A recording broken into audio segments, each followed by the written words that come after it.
Tunaingia vijijini, mijini na hata jijini kukuletea taarifa mchana kutwa. Usiku tunaketi kitako, tunadadavua tukichanganua taarifa na makala muhimu yanayokuhusu wewe na familia yako. Ungana na Bernard Ngozi kwenye Open Forum Political Show kuanzia saa 4 usiku hadi dakika zake kila siku ya wiki kwenye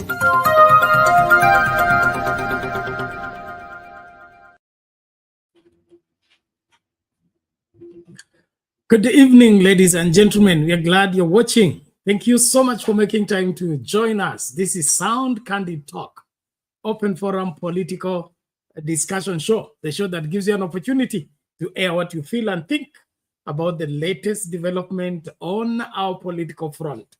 Well, a lot has gone down, some of it pleasing, some of it depressing, and mixed responses from different Kenyans around the country, especially on the state of the nation and the kind of governance that we are being treated to by the William Ruto administration. Well, we can see some, some areas having parties and rejoicing for appointments, and other areas are quiet altogether.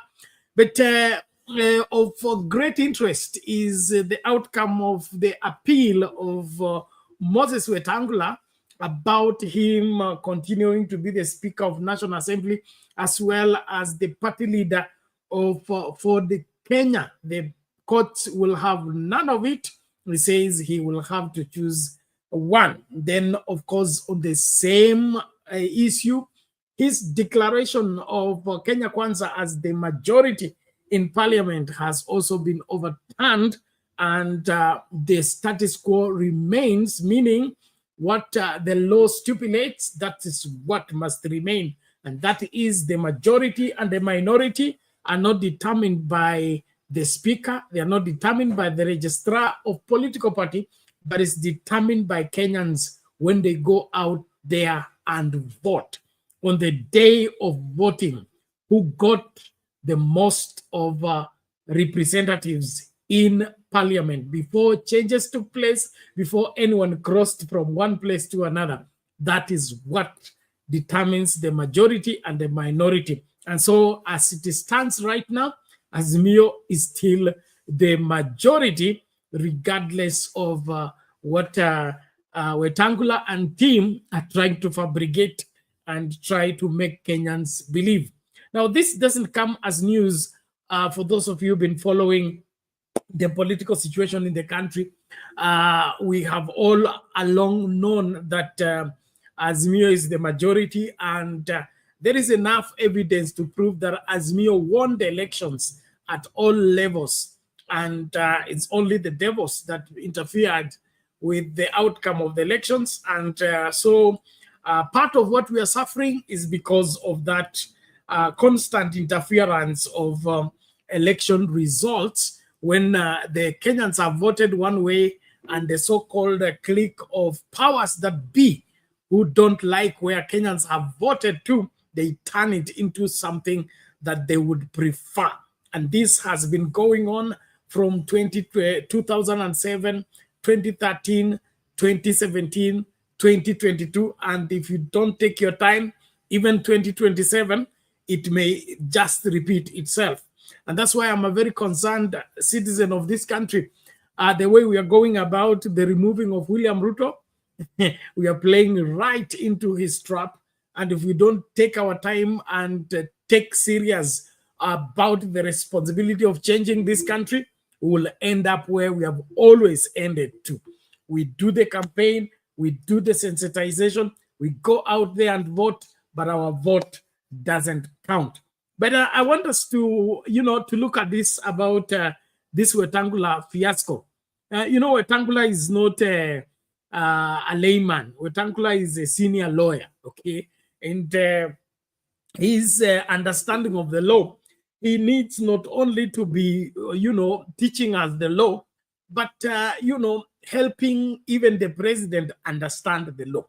Now, if he's the one leading into appealing things that he already knows, and he knows what the law says, then it goes without saying that he's so much twisted in his relationship with the law that he doesn't care what the law says. He will want to have his way or the highway. Now, this has gone on for too long, and it's been a huge problem in our country that we must seek a permanent solution. Well, ladies and gentlemen, I want to appreciate every one of you for your faithful following. Please, let's be on the forefront as we start this conversation. Share the video widely, invite more people to join. Let's have a conversation that will help us make sense of our politics as we ease life for the masses. I've been away for long, but I'm here now. Let's do business. Make sure that you do what you must do, and that is help somebody locate us. I know there are those who've been looking for us and didn't find, and there are others who are still looking for us from the old channel. They keep calling and ask where we went. Please update them, okay? Update them, share the link with them, let them find us, and let's have the conversation. Well, as we look at the Wetang'ula stories and his losing at the courts, there is another new development, and that is the governors are threatening to shut down all the counties in 14 days if William Ruto and team do not desist from what they are doing, and that is deviate money meant for counties into their so-called presidential allocations.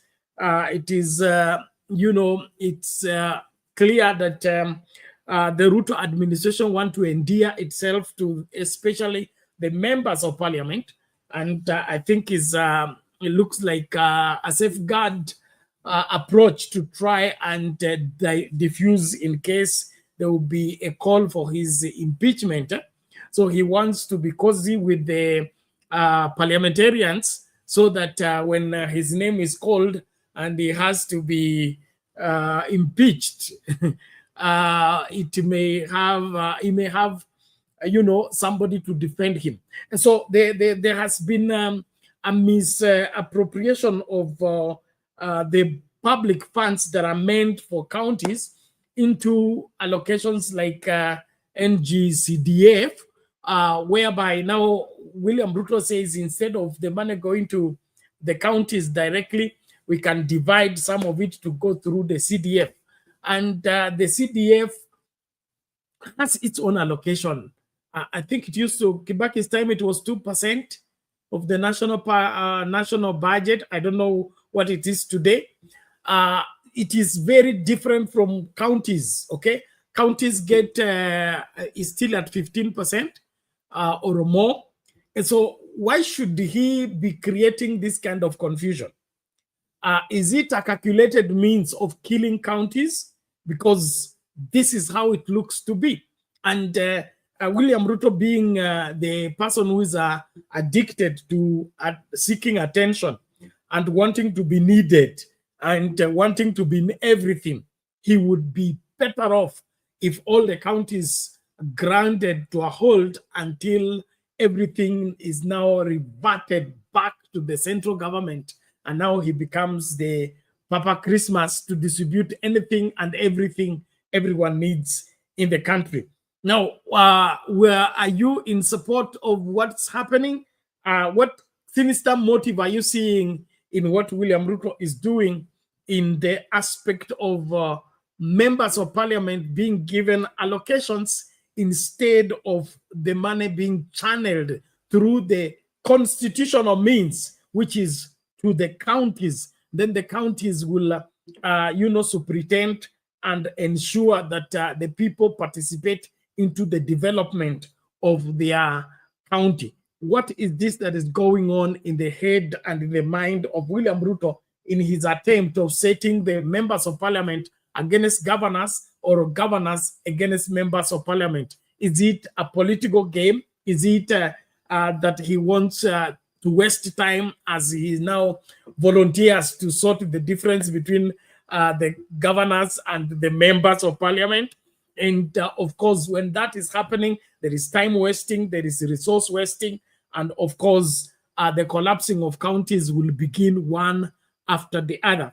I would want to bring this up even as I wait for you to join in the conversation. Counties are not new. Those of you who've been around for a while, this is not the first time we're having counties, okay? The name counties, yes, but we used to have what was called Majimbo. It was the first federal government that was immediately after the colonial administration. And it all stopped from things like this. So when I'm talking about William Ruto calculating on how to kill counties, I am not just talking it out of hot air, out of, far-fetched imagination. The Jomo Kenyatta administration killed the Majimbo with one stroke of a pen. Okay? One was to deprive them of the funding so that they begin to struggle. Okay? Then in the process, it was now concluded that there's no money to sustain those counties. So let everything go back to where? To Nairobi. Now, when you look at the pattern of William Ruto and his moves, as far as the devolution is concerned and as far as counties are concerned, you can see clearly that there's somebody here who is not committed to counties, and he sees counties as a wastage of resources, and therefore he would want to superintend over those resources as the one and only. I think William Ruto is obsessed with the Moi presidents. He wants to be the Moi of today, the number one farmer, the number one husband, the number one father, the number one chancellor of university, the number one road constructor, the number one outgoing, incoming, and everything. He wants to be that imperial president who is worshipped. And in his craving to be worshipped, he's now getting into the place where he's destroying institution after another. Now, this is not smelling well. This is not going down well. And if we're going to save this country and we're going to secure this country, we must insist on the constitutional way of operation. This administration seems to be forgetting that there's a constitution that's supposed to govern this country, and that constitution is supreme to anybody's desire, to anybody's preference, to anybody's liking. So if we suspend the constitution in favor of somebody's preference or somebody's liking or somebody's newfound love affair, that in itself goes into putting the country in danger. And that's one place that we must guard as a people. And so what's happening with counties is not pleasant. And listening to the governors, there is a lot that is happening that should not be happening. There is a video we're going to play later on where Governor Natembeya talks about we've been pretending that counties are doing well, but now we are coming out and saying, no, this thing is not working the way we've been telling you it's working. And so the pretenses are over, the honeymoon is over, everybody needs to face whatever it is that they need to face. So what do you see with the William Ruto moves? Is this one way of killing counties? And what will become to those places where they had never seen a tarmac road until there was devolution? They had never seen a build school until there was devolution. How are these places going to be developed when you let William Ruto succeed in closing up counties by starving them of funding? Remember, that's the same style that Jomo Kenyatta used to close Majimbo. And now it appears he wants to play the same script in finishing counties. What is your take? The link to use to get in the studio is already in the comment section. Please click on it. Allow StreamYard to configure for you the camera as well as the audio. And let us do our discussion openly, soundly, and clearly. I want to encourage as many as possible. Please make sure that you share the link widely. Get more people to join. Sound Candy Talk, watu wajaingia. Sound Candy Talk live, tuko watu wapi? 12. Can we grow the number? Facebook, naona ni mtu mmoja ama wawili. TikTok tukoaje huko? Sijaona likes. Ebu let's like the video. Let's share the live, please. Let's get more people to participate into this great conversation. Well, as we look at the governors and their threat to shut down in 14 days, William Ruto has planned a 7-day tour to Mount Kenya. And you know, Mount Kenya is a hot potato at this point in time, as far as the William Ruto administration is concerned. So what is this? Is William Ruto taking the war to Wamnyoro's doorstep? And will he get away with it? Or the mountain is going to be slippery and he may not make much inroads? What is your take? Is it necessary for William Ruto to make this Mount Kenya tour? Is it the most urgent and the most important move that he should be making at this point in time? Or it is just a political move? And is it viable? Muniambie, mimi nasubiri. Esa Stall na kuona, karibu. Tuni our PS, karibu. Rugged Ward, karibu. Kuna Peter Davis, karibu. Asante sana. Naomba tafadhali tumakinike kukaribishana na tuingie studio tukajadili masuala haya. Sijui mnaogopa nini? Njoo hapa mkaseme yote, tutawasikiliza. Ni wajibu wetu kama Wakenya kusemezana na kuelewanwa. Masuala ya inaitwa nini, kuwa wanafiki wakati tunaona mambo yanaharibika, tunaendelea kucheka tu, tukiconvince dunia kwamba everything is all right. Kwetu wanasema anaificha mgonjwa basi.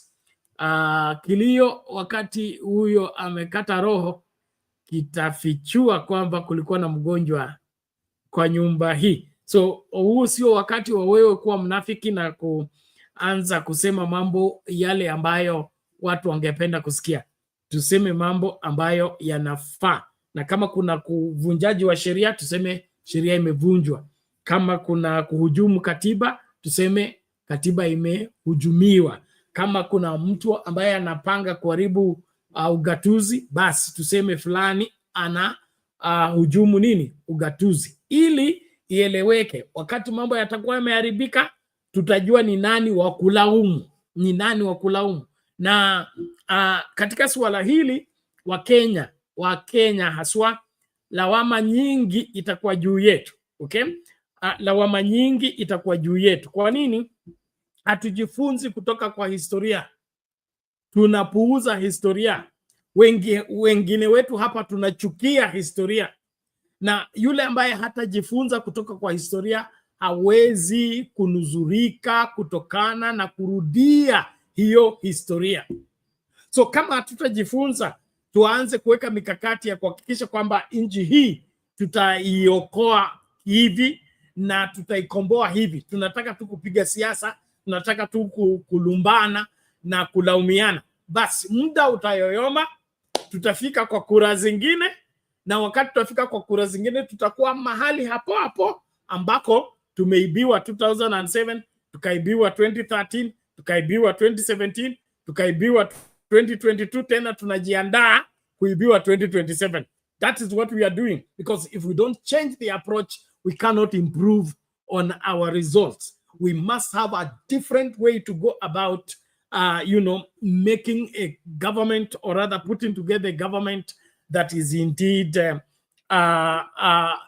government that is pro-people, a government that is by the people, and a government that is going to indeed serve the people. If that is not put in place, then you're expecting too much to a government that has been placed there by a few people, has been put together to serve particular interest, has been hijacked by the cartels that are running the show in terms of controlling the economic situation in the country. And as long as you're not on that table, you will be on the menu. And that is what has happened to this country, that Kenyans have remained on the menu and not on the table. And that's why I'm asking, do you still want to remain on the menu and not be on the table? By the way you are thinking, by the way you are talking, by the way you are focusing. Because people are caught into trivialities, Okay, trivialities, nani amesalimiana na nani, sijui inamaanisha nini, kwa nini ODM imechukua viti za serikali.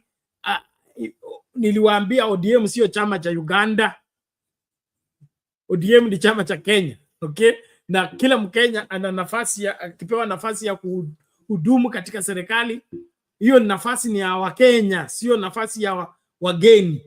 Okay, na mimi sioni kuvunja sheria kokote wakati Mkenya anachukuliwa aseme nenda ukafanye kazi hapa, na kama kuna mtu wa kulaumu, basi yule anaisimamia hayo maswala apewe nini, hiyo lawama. Lakini sisi tunataka tu kucheza siasa yetu ya kufanya nini, ya kulaumiana na kutukanana na kuonekana kwamba ukisema fulani ni mjinga, wewe unaonekana mwerevu.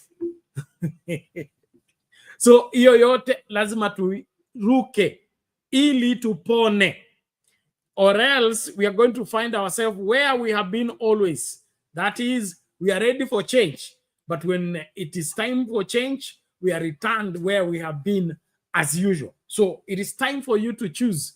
Are you going to be part of the solution, or are you going to be a perennial problem to the forward marching of the country, and then of course sorting out whatever has gone wrong with our country? Can we get more people to join, please? I don't know where people have gone. Is it that usingizi umeshuka ama kuna blackout?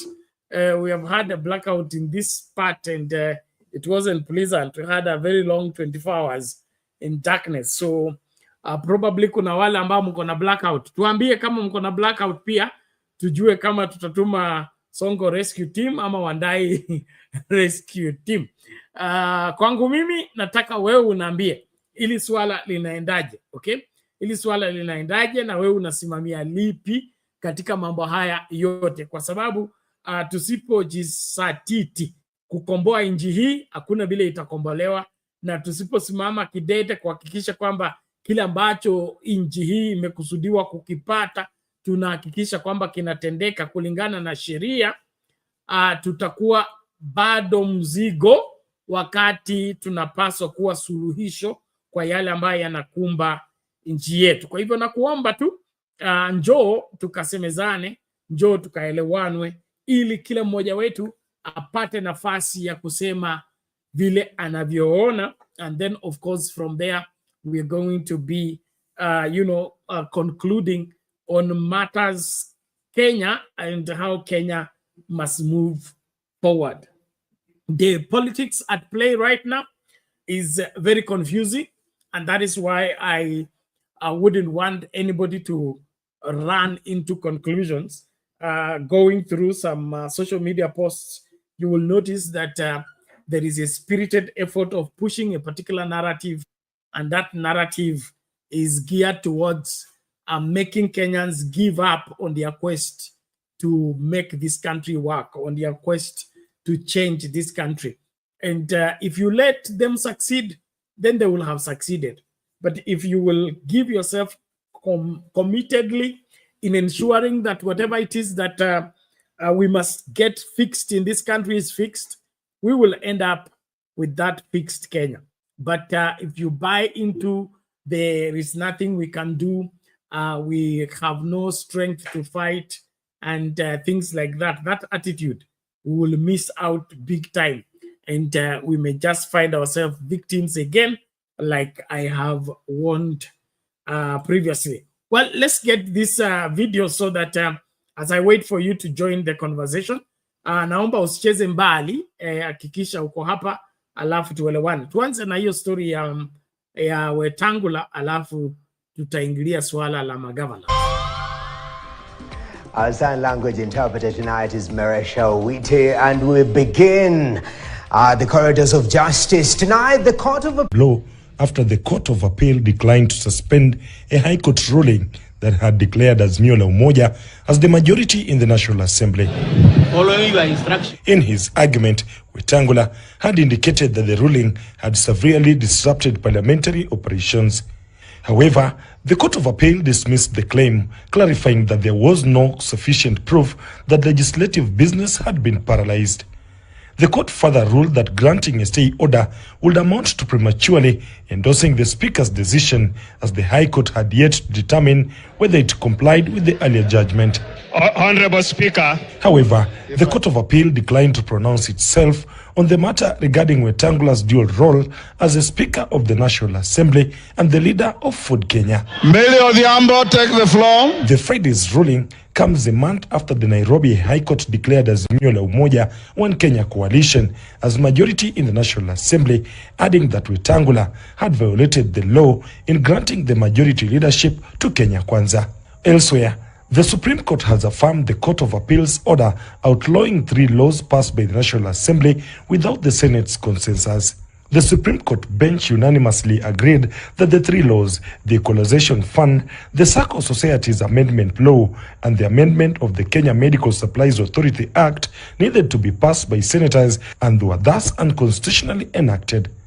However, they gave Parliament an 18-month grace period to amend the Circle Societies Act 2018, as the law affected co-operations of saving societies. According to them, the problem was the procedure, not the substance of the law, and hence it did not have any extensive effect on the affected parties. Bramwell Bire, KTN.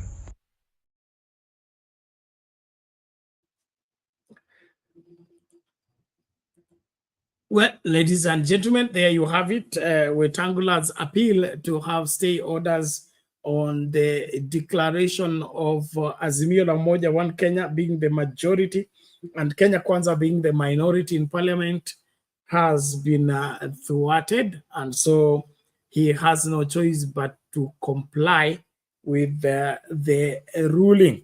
Now, we don't know whether this will go to the Supreme Court, but in my opinion, it will be a waste of time and waste of resources going to seek advice on matters you already know their conclusion.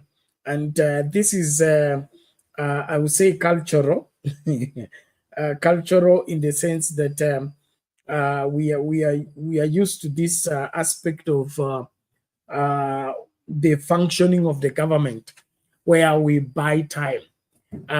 Those of you that are younger, maybe I will need to remind you that you have had the debate about why the presidential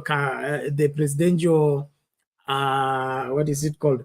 The presidential petition, okay, against the person declared a winner by IEBC was in the constitution placed at 14 days.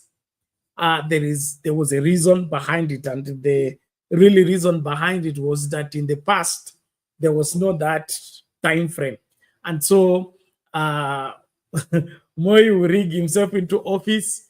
You will go to the court to file your petition, and your petition will be dilly-dallying until he serves 5 years.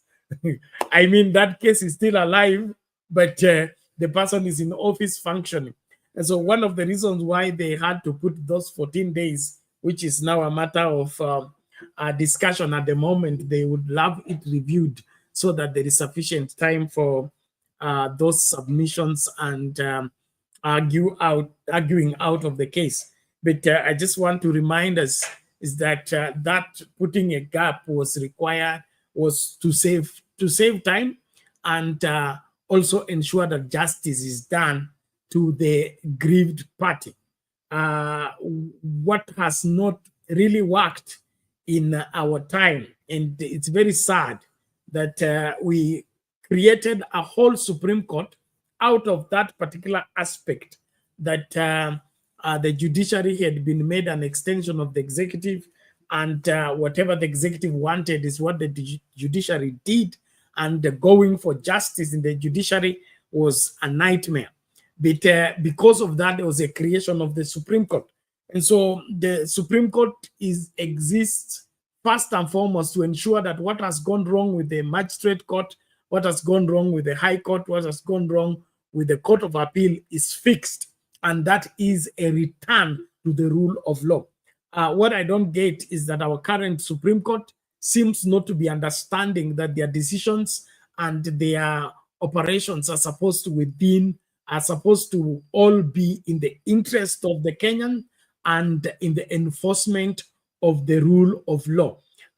Some are just in that court to earn a salary and, keep surviving. And in my opinion, that is a huge let down as Kenyans, because we can't have those 7 judges, instead of them protecting Kenyans and safeguarding the interests of Kenyans, especially in the constitution, they are busy being used to subvert the same constitution and the same law that is supposed to be used to defend and protect Kenyans. And so the sad reality is that successive governments have been very clever in trying to defeat justice by making those unnecessary appeals and causing delay on matters that can be concluded so that we move forward.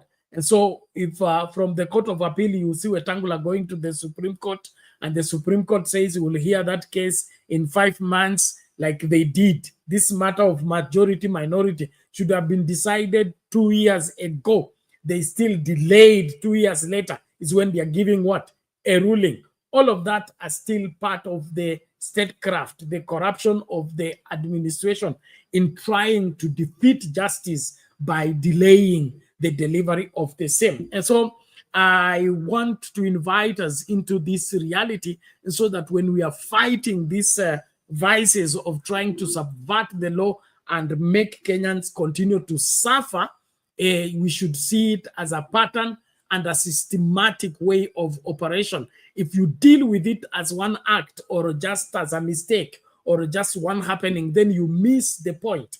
And that's why you get beaten every time. And so as Kenyans, we need to cast our nets widely and have our understanding spread across so that we can draw lessons from history, from the current happenings, and then be able to secure the future. Welcome on board, everyone. Please, let's get more people to join in the conversation as we like the video. And then, of course, give the video a thumbs up. Respond to the poll question. We are asking whether Wetang'ula should relinquish the leadership of Port Kenya and be the speaker, or relinquish the speaker and go and be the leader of Ford Kenya. What is your take on the same? We would want to hear you are giving on the same. Thank you very much. Mwana mama amefika. Mama, hali vipi? Poa Penat, niko kasini, unaweza sikia kelele, but nimesema niingie kidogo tu ama nisikize. Sawa sawa, sema moja mbili alafu tunakuelewa. Yeah, naona mambo ya Supreme Court vile wameongea, and is that a Supreme Court ama, because nilikuwa nasikia ati anangoja kwenda gani tena. It is Court of Appeal. Court of Appeal. Yeah, Court of Appeal, and then they want hata akienda Supreme Court the same, so because ile High Court waliamua Bernard, it is the same. Ngoja kidogo.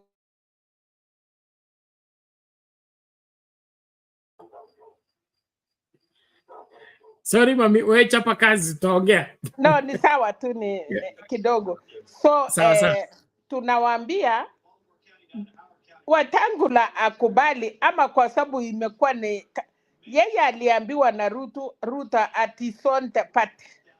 Saa hii kama angekuwa ameingia UDA vile Mudavadi alifunja yake, angesaendelea kuwa speaker kwa sababu atakuwa wameungana ODM na hawa. But you see now alikataa. Saa zingine ucheuri ni mzuri, saa ingine ucheuri ni mbaya. Naona vijana, kuna vijana wengi wamejitokeza, sijui ni group kani. Naona JNC sasa wanachikawanya kwa magroup. Wanasema hawataki hiyo watu wamechakuliwa kwa IPC. Again, walipeana majina. Naona watu wanalalamika penat kulingana na nomination imefanywa na Raila na Uhuru. Now, if Ruto anataka government ifanyike, Raila hawezi watch outside, he has to put these people inside, hili kama ni kurekebisha inji iweze kurekebisha, kwa sababu Huwezi enda chukua mtoto ya mtu na umwambie akufanyie kazi. So I think for him nominating the people was good. Wacha kazi iendelee. Nilikuwa nasikia wengine wakisema Ndindi Nyoro ameambia watu ya Central wanyamaze and watch. Yeah, let them be quiet. Wacha serikali ifanye kazi. Wacha kupika kelele. Tuone mali mambo itafika. Nashukuru Zambia. I want to congratulate Zambia, wamechakua mama as the president. Now in East Africa we have 2 women, Suluhu na tumepata mama kutoka Zambia. I don't know about us, but I know about Zambia now. Namibia. Oh, Namibia, thank you so much for kunirekebisha. Yes, Namibia. But it is good wamepata mama, na huyo mama ni kama amekuwa kwa serikali kwa muda. So wacha nisikize Bernard, nikipata chance tena naweza ingia, but niko job huko ndio nimefungiwa. Okay, sawa mami, asante sana kwa ujumbe huo, tunaelewa na tutaendelea. Fuatilia, ukipata nafasi utu alert tu, utapata sauti tena. Well, ladies and gentlemen, as we continue the conversation, please let's be on the forefront to invite each other. Participate fully. We are here to find a lasting solution to what's happening. What Mama is asking is a very important question, okay? Us coming together and say we cannot accept the panel that has been selected by wherever for the IEBC, when those, wherever, what are they called? Voting process was taking place, we kept off. When we were supposed to suggest names, we did not suggest. When they said we should apply, those who want to be IBC commissioners, we did not apply. And then when those who applied now have been shortlisted, they have been vetted, then we say we don't agree with them. That is the same thing I'm saying, Kenyans. If we don't change the approach, we can't improve on the results. And the only way we'll be part of the change in this country is to be on the table. And to be on the table means if there is something that Kenyans need to decide, put yourself on the forefront and make sure your voice is being heard, your decision is being considered, your view is being wherever put in perspective. Lakini wewe unangoja kila kitu imemalizika, okay? Chakula kimepikwa, chumvi imewekwa, kila kitu imewekwa na unasema hii chakula mimi sipendi. Sipendi vile imepikwa. Wakati ilikuwa inapikwa walisema toa maoni yako. Tuchanganye waru na nyama ama tuchanganye waru kwa kuku. Sema mimi hapo sihusiki, hizo ni vitu zenu. Then wapishi wakaamua wanachanganya hizi vitu zote wapi?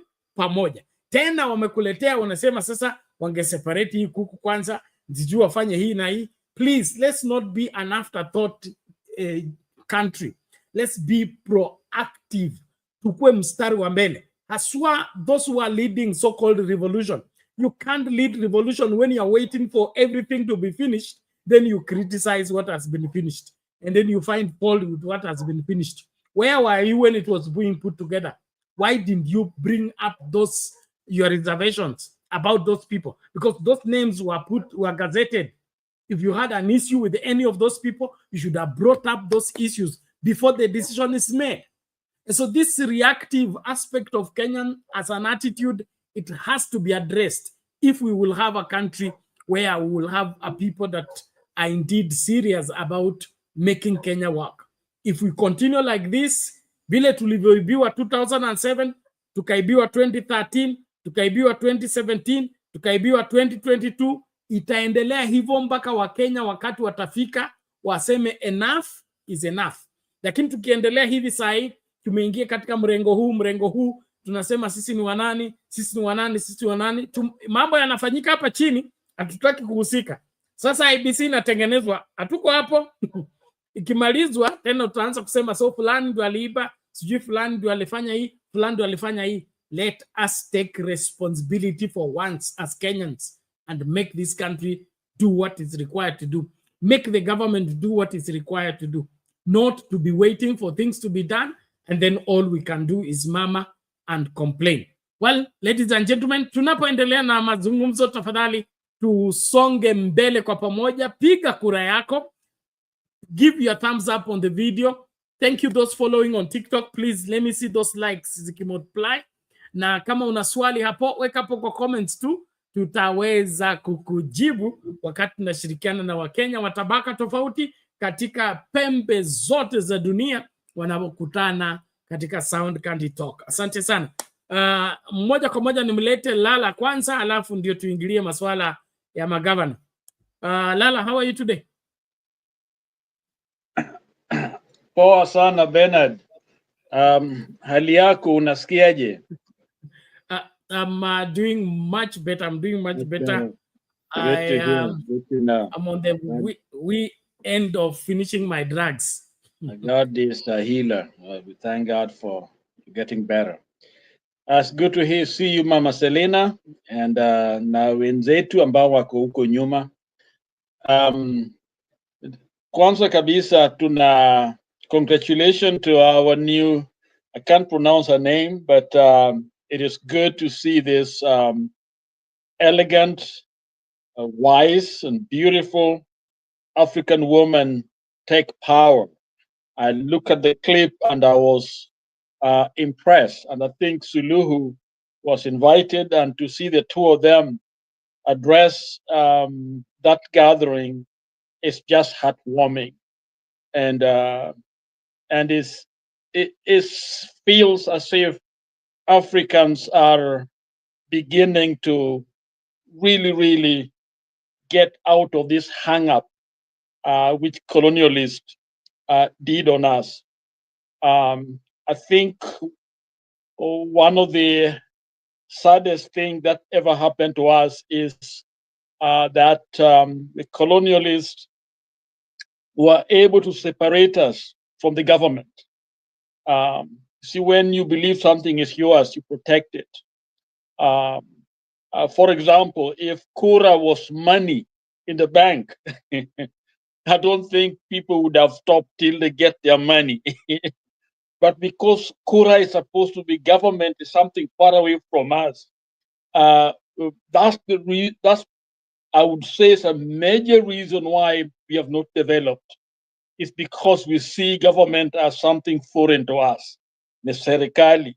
So either we say politics is a dirty game, we hear words like that, so we can tolerate corruption, and we think things are okay, not knowing that it's the reason why we are where we are. We are all to blame, but we can see where this came from. It's really the colonial mindset, because the African traditional religion, African tradition, African society embrace their culture. They die for it. They're willing to bet anything for their culture, for their norms. Okay, but this government that we have, where we can allow thieves to do what they want, and nobody seems to care. And I think Wetangulas and the others are just examples of things we tolerate for no reason at all. So I think one of the things that we have to remind ourselves is that we are here to fight bad governance. We are here to fight corruption. We are here to fight tribalism. That's our enemy, not people, not culture, not a tribe. If our enemy is defined by those terrible things I mentioned, then whoever is on our side, we will support him or support her, and be able to demonstrate that actually we want, and we cannot rest till we get a government that we are looking for, a government that is constitutional, a government that we feel like we have elected, who listens to us. Wetang'ula is caught between two worlds. Ni kama fisi ile alikuwa anafuata anafuata nyama pale ama blood, akafika that junction anasikia huku nanusa something, another huku nanusa. Sasa amekuwa ameanza kufanya nini? Kutembea on two roads. Sooner or later alipasuliwa. Wetang'ula is in the same spot, and it is not based on any principle, but lack of commitment to good governance, inability to be able to see what is needed, and it's really, the man is full of himself. And him plus others are on the same road. It's about them, it's about their interest. They don't care about all of us. So when I saw the women taking power, maybe this is a trend that will save us, because at least a woman will think about where the children are going to sleep, and they're going to eat, what they're going to, a woman will not steal everything, where they want this power here and this one here together. And they don't care what the Constitution says. And we see that happening quite a bit, in our system. And so my hope is that Kenyans will rally around issues that affect all of us, so that we can be one. I sent, I think, a clip there, which was I watched that clip, and it was really intriguing about the speed running. And I hope if you get a chance, you may want us to look at it, but it's more educative of why we should kill this corruption, this tribalistic tendency that separates us, and let us unite our energies. And I'm telling you, no one can beat us. We will win it all. So let me stop there. I'll come back, and back to you, Bernard. So that is my observation. Thank you, Reverend Lalo. We appreciate that. And ladies and gentlemen, let's take these things we are saying to heart. Just as a reminder, we were here warning Kenya about electing this particular president. It will result into this. If you elect this one, it will result into this.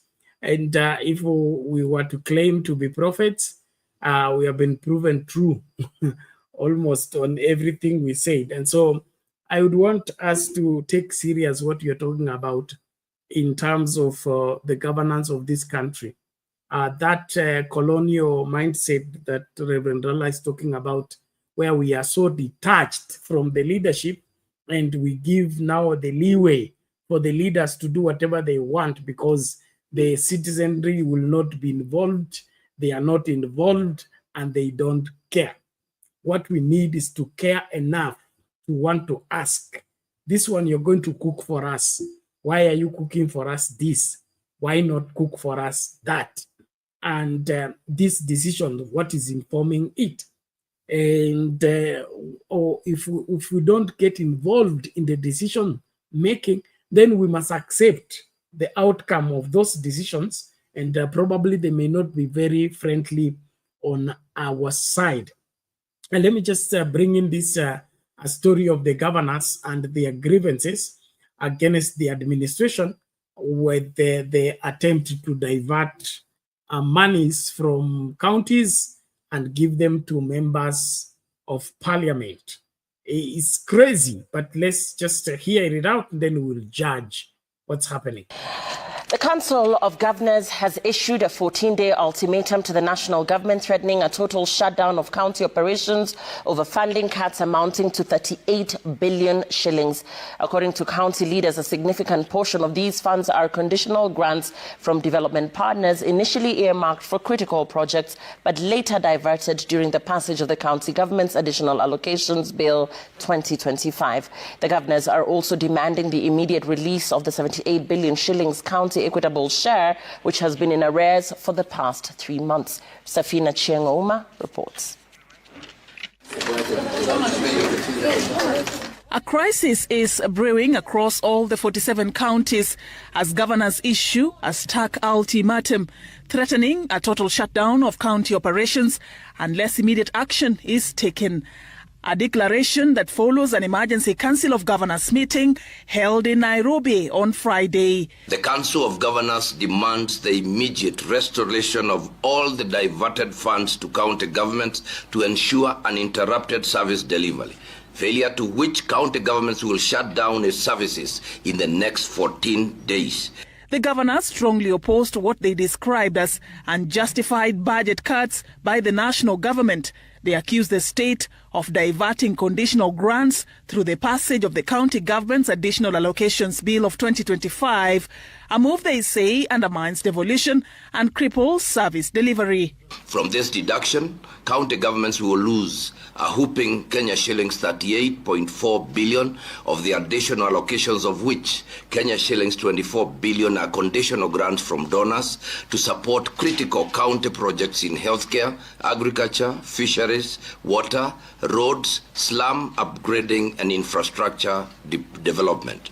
What is the interest of the national government in ensuring that projects are not implemented in the counties using donor money? It is possible in the next few years to find Kenya having very few development partners who are interested in implementing projects here. The National Treasury has defended the budget cuts, citing low absorption rates of additional allocations in the current financial year. However, governors have dismissed this explanation, calling it a deliberate scheme to stifle devolution and undermine county governments. By purposefully underfunding county governments, the national government is creating a crisis, only to turn around and put counties on the spot for failing to deliver essential services. Najua Wakenya wataumia wakati tumefunga counties, but lazima Wakenya wajue kwamba for now tuko kwa life support machine. Tumekuwa tuna pretend kwamba counties zinafanya kazi vizuri, lakini kuna matatizo mengi sana. Governors warn that the budget cuts will set a dangerous precedent, one that could deter development partners and jeopardize future donor funding. As a country, we shall definitely lose because the development partners can see. They know the reason why the monies are going away is not because counties did not perform. They know it's because of the politics that are there that do not make any sense to the donors. And we are asking that the national government and the National Treasury, who made the amendments, blatant amendments to the conditional grants from development partners, to immediately reinstate these resources and to start demonstrating that they actually do believe in devolution and understand the importance of devolution in service delivery. The governors have also taken issue with the National Treasury, accusing it of crippling county operations by delaying the release of the county equitable share, a backlog of 78.03 billion shillings in arrears for 3 months dating back to January 2025. With a standoff escalating and a 14-day deadline in place, essential county services could be crippled in the coming days. Safin Acheng Oma, Citizen TV. The Council of Governors has issued a 14-day ultimatum to the national. All right, ladies and gentlemen, there you have it. The Ruto administration is keen on diverting funds meant for counties and place them under the superintendentship of the members of parliament. And from the look of things, it is unconstitutional. And I don't see why there can be a determination to that effect. Labda Reverend Lala utatusaidia. What is this that is informing the blatant disregard of law and continued of allocations of monies in wrong places? Because if you deny the counties which are responsible for healthcare, responsible for agriculture, they're responsible for the development of the county, then you want to do a parallel allocations of money in the name of NGCDF, where now the member of parliament is the one doing development.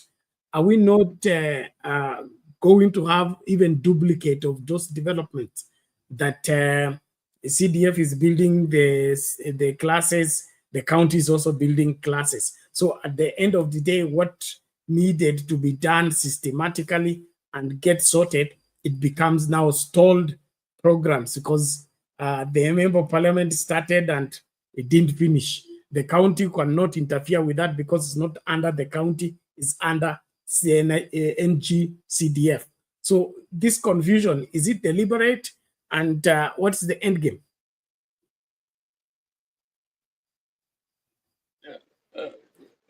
Bernard, I deal with mental illnesses, okay?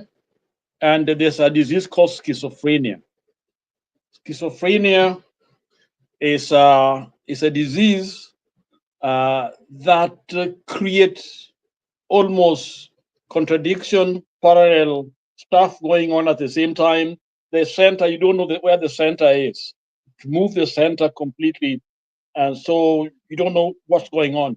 To me, it seems as if problem has, Kenyan issues have been going on for a long time.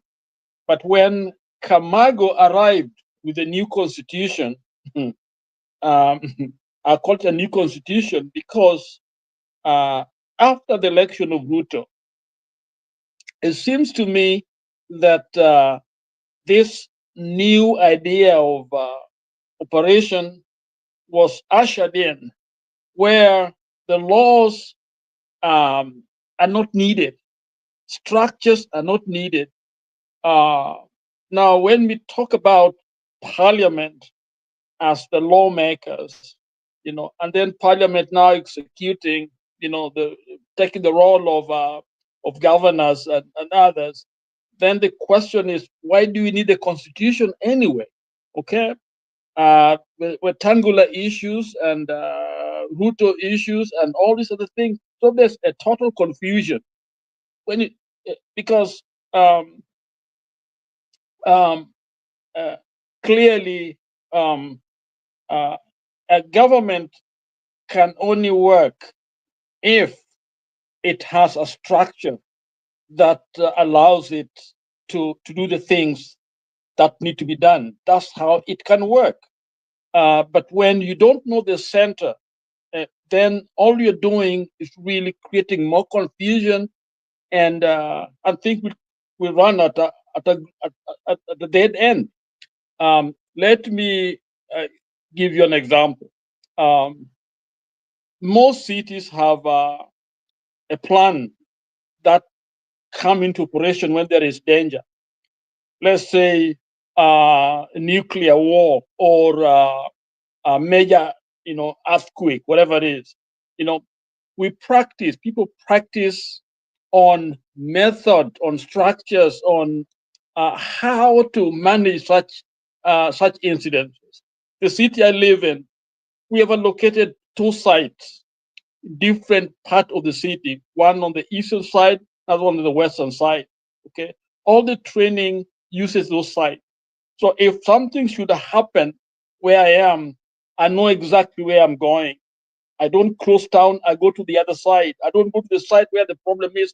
I go because there is this structure, this document that has been worked on, so that we minimize the loss of life. Because what they tell us, experts tell us, is that when there is a major disaster, it's the confusion.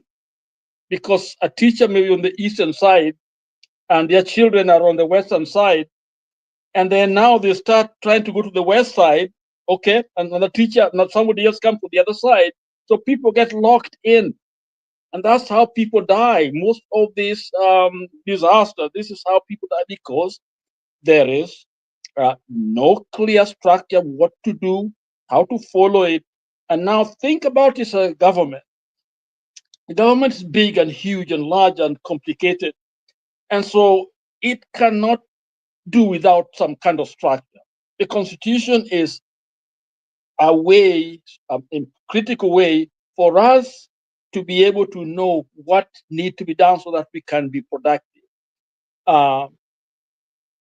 Kenya is actually doing the opposite. So I'm wondering what's the value of education? What's the value of those KIA people go there to train? What's the value of universities? What's the value of law school and all that?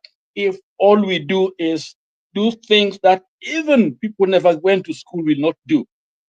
African culture, we had structures. We knew the role of youth, the role of the elderly, we knew the role of women. Everybody knew its place, and that's how we function. But here's a classical example that has been created in the country where the only common denominator is what I would call corruption. It's money. It doesn't matter how you get it, you get it anyhow. So we got a leader that we know did not win, okay, but then we pretend as if we got a government that is functioning, everything is fine, but deep down in our heart we know something is wrong. And so what happens is that people get their license to do what they want to do because they know, after all, they did not get the office the right way. So the structure is broken down. We are in trouble. My brother Bernard and my sister Dadangu Mpendwa, Mama Selina, kwa sababu watu hawatii sheria, hatutii kabisa kabisa kabisa. The lawyers do their own thing, and now you expect people to be healthy. How about our doctors? You want them to work without support from all these other sides, So even those areas becomes a problem. Even now, it will even enter even the food that you eat. You're not sure how clean that food is, because if your politicians are corrupt, leaders are corrupt, how sure are you that you are getting a genuine thing when you go to the store or you go to eat in a restaurant? So it seems as if things are rotting from the top going down. So we must save this country, and truth must be told, including what really happened with the election. We need to do. I'm stuck there because my theology does not take me away from there. When people don't do things the right way, they correct themselves. They got to decide to face the reality, and that's a way to save ourselves. But if we keep on shifting this and that and trying to pretend here and there, hakuna kitu kitafanyika. Tutakuwa tunaenda chini tu. We think we are going up, but actually we are sinking. Vile tu ile inaitwa Titanic ilikuwa ina sink.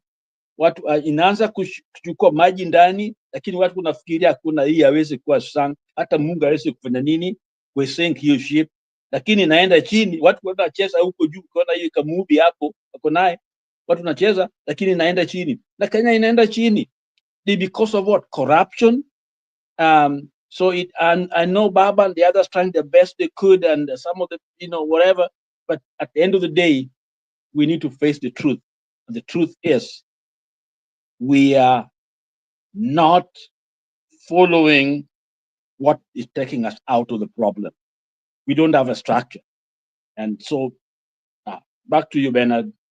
Kind of frustrated. Okay, thank you, Reverend Lala. And you need to check your audio. There is some distortion that there's some cracking of the speakers. I don't understand why. So check your microphone. But thank you for the information. And I think you're well followed by all that are listening to us. Mama, just hold on. We're coming to you shortly. I just want in a minute to give us the verdict of our voting, participate in the voting. Do you think Moses Wetang'ula should step down as Speaker if he remains a party leader? 93% say yes and 7% say no. 30 people have cast their vote. Please, let's participate in the vote. But before you cast your vote, tafadhali like video. We need likes on the video. It helps the algorithm to promote the video even after the show. So react on the video is important. Your comment, your thumbs up is necessary. Mama Selina, karibu. Yes, Penata Sunday. Nataka kuingilia kidogo mahali Reverend Lala amesema kuhusu we need to know the truth. Na baba amekuwa akisema na hakuna mtu alikuwa ameaikiwa ni ukweli. Lakini baada ya SK Macharia kusema the truth na whistleblower, now it has confirmed what really happened. I'm going where SK Macharia alisema baba hama Ruto atusaidie. Baba vile ameingia ndani, tumekuwa na commissioners. Vile tumekuwa na commissioners, penat, tukue na clean register, hata kama si election ya 2027, baba wakati atakuwa ameretire, awachie wa Kenya mahali kama tunapika kura penat, your fourth count. Kwa sababu sahi in 2 years, it is a short time for baba ama the government kurekebisha ile mambo imetokea after 97. Tumekuwa na 20 years, over 20 years of hiyo rigging kama register ni chafu.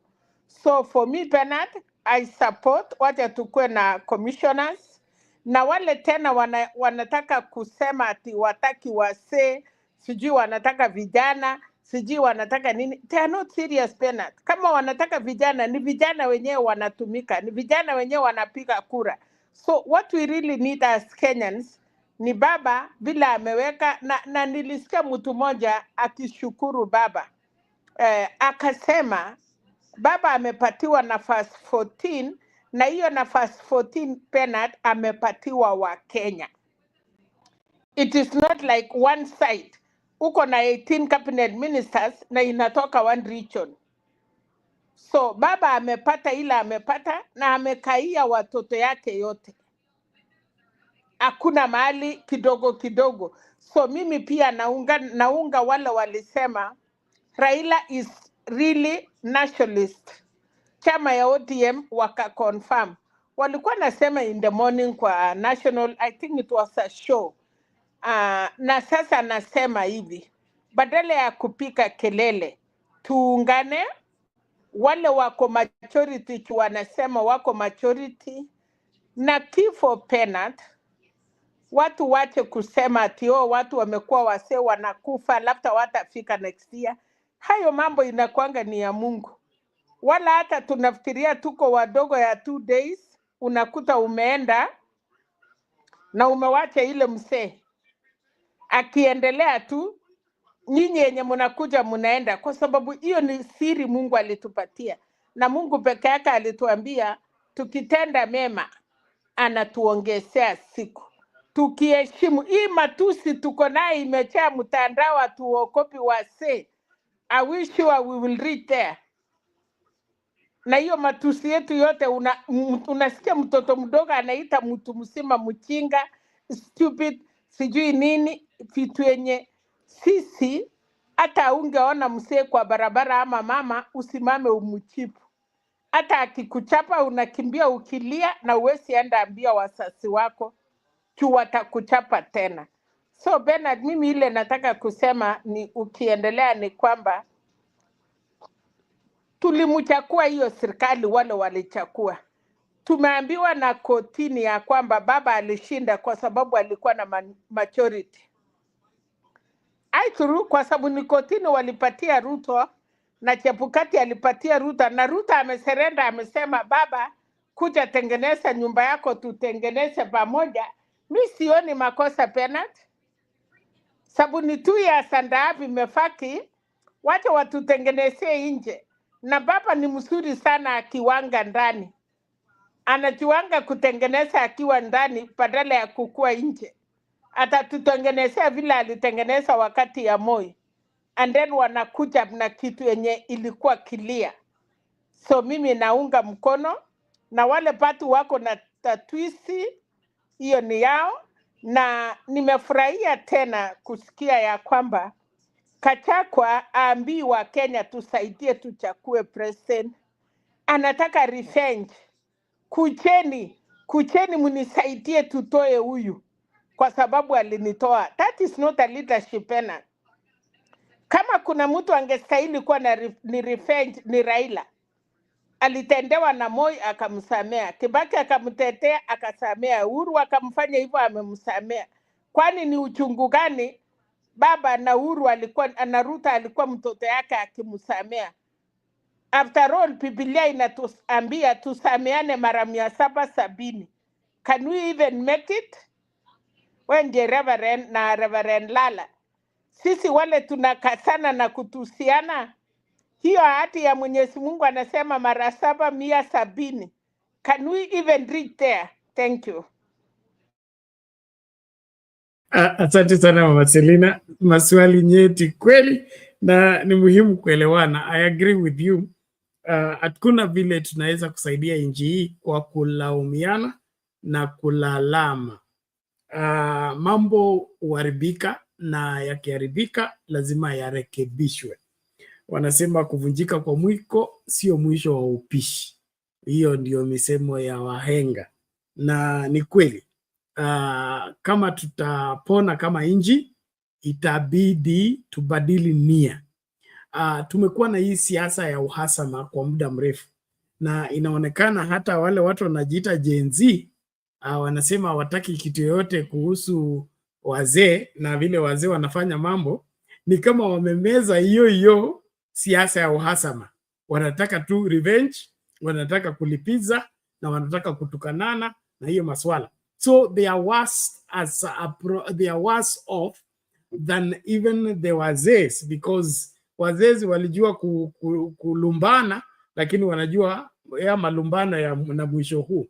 But it appears these people are relentless in terms of damaging and destroying whatever that is left of this country. But to me, I have not seen any convincing approach to that effect in terms of to bomoe, to chome. After that, then what? Are you willing to put down your resources to rebuild? Do you have those enough resources to rebuild?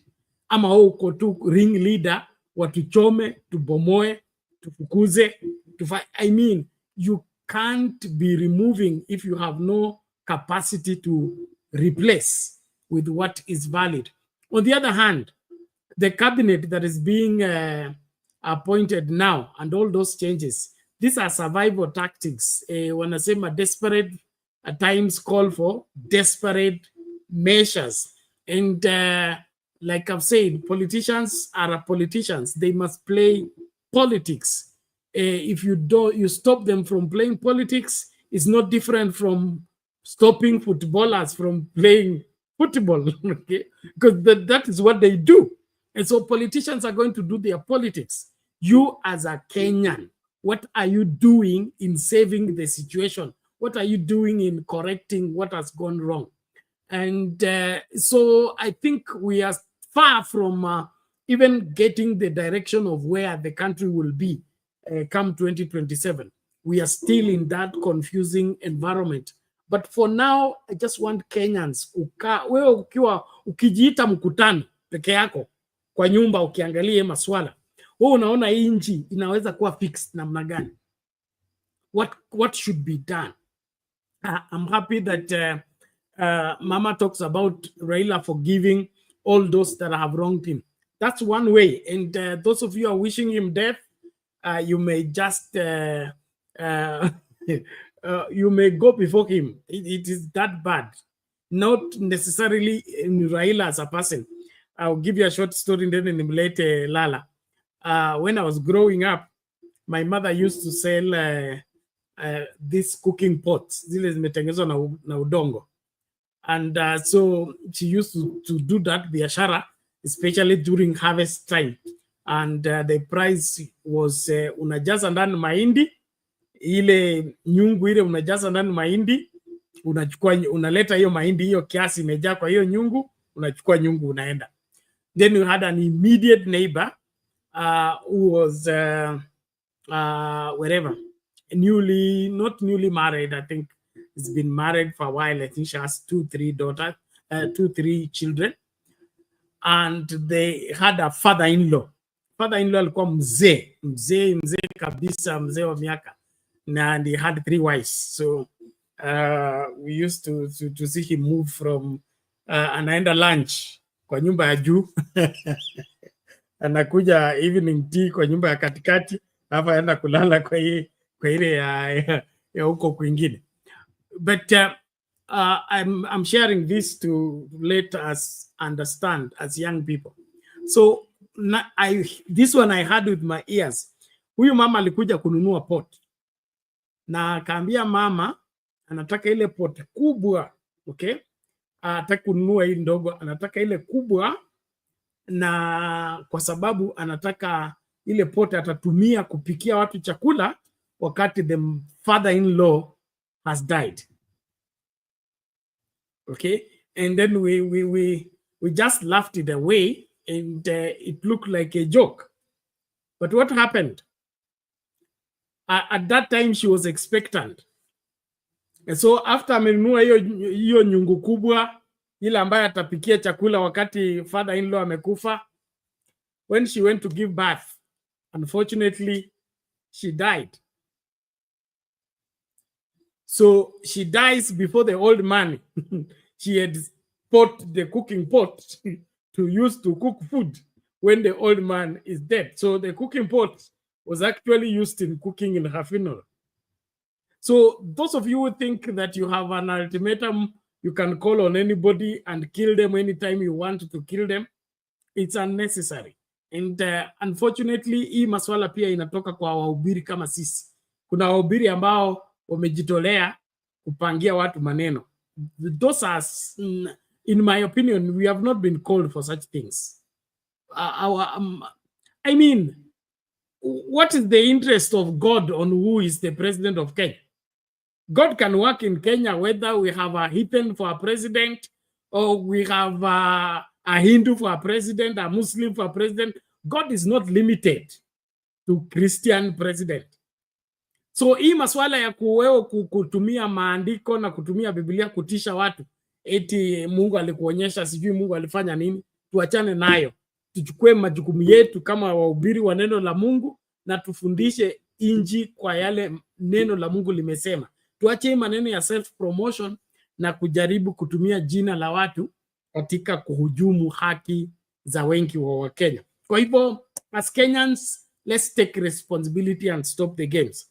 I also want to emphasize the aspect of correct election system. That one, we cannot compromise on it. Kama kuna chochote ambacho kinaweza toka kwa haya makubaliano ya UDA na ODM, tupate electoral commission ambayo itafanya uchaguzi bila external interference.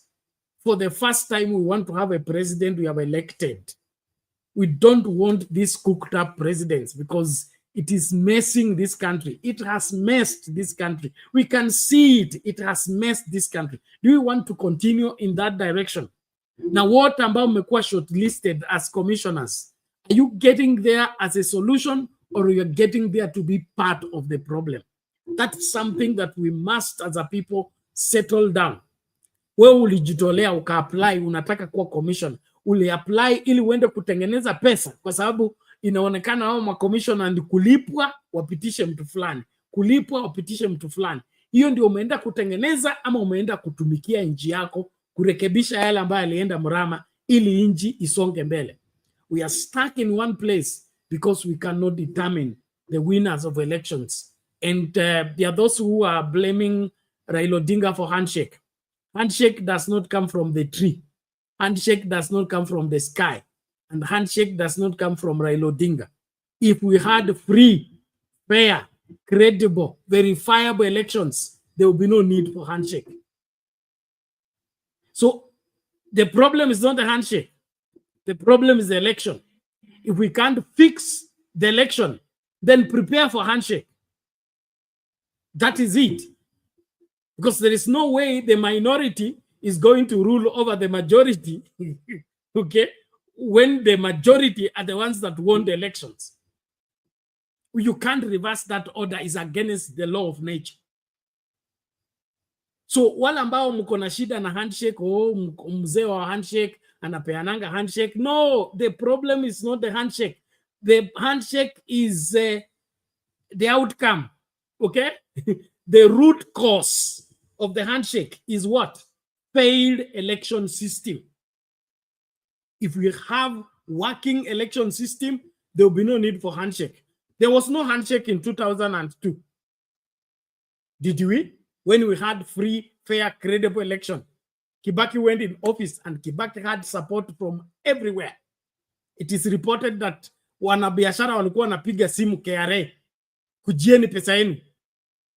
Kujieni pesa yenu. Huyu amesema watoto waende shule bure. Huwezi withhold taxes. Kujieni pesa yenu. It was the whole country working to make the country work. So it is not a handshake problem. It is election system failing problem. And until we fix that, prepare for after broad-based, we can have wide best, we'll have extended best and all that until we are willing to bite the bullet and fix that election malpractices that we are using to fix losers to be winners and winners to be made losers. Thank you very much, Reverend Lala. Kama una la kutupa ndani, tupa ndani, alafu tucheze video ingine, tusonge mbele. It's 10 minutes after 1 a.m. Bernard, let me just contribute, especially touching the church. I belong to a group of pastors. We are the largest in our area here, almost probably 1,000 pastors. We are called United Pastors in Mission. We represent all churches. Most of the at times when we have an issue, sometimes even the Muslims and others do join us when it comes to something really critical. But we are all pastors that believe in Christ, believe in the Word of God, believe in salvation. And because of our group, politicians usually seek audience with us. We don't go to them. They come to us. And even governors and senators and others come to give us a sense of what they are doing. As a group, I don't think there's any president. You see me with all kind of presidents and people I meet and all that. Sometimes I meet them through that particular forum because our understanding is that the church is critical. The church is the voice of God, okay, in a society, and therefore we must remain engaged. So personal interest or interest of particular ideology is taken out of it. For us, we are commitment to the Bible and the Word of God, and therefore we are there to critique these guys. If there's an issue, we call them and we face them. If they're campaigning, we listen to everyone. Bring your agenda, okay? And we allow them to speak in church. In fact, they come to our meetings. We meet every Tuesdays. And sometimes a senator, whatever wanna be, they come to the meeting and pastors might say, come and talk to our people. And you can't only select one group of people, but all of them, and all they are supposed to give an equal chance to present their cases. And of course, if there's an issue that we have an issue with, pastors can weigh in on it. Something that is against or something that would jeopardize the cohesion of the people or against God's, social order, then we can weigh in on it. So there are some challenges here and there, but to me, I think that is the role the church must play in society like ours, or else we continue with what we've seen in Kenya, where a president comes and gives 20 million. And then today I was watching and I see this a church, I think in Western Kenya, are asking, how come it's going to those churches where they have got money? Why can't he bring that money to us here? And this is taxpayers' money, money meant to help a part of Kenya. If you have traveled to Kenya, Pokot and other places which I have, then you know how poverty is. So to see 20 million given to a church to, I don't know to do what, yet people are suffering and dying, just tells you something is wrong with us. Therefore, it is important for us as the people of God to engage and tell these leaders what truth is. Reasons why voting is important.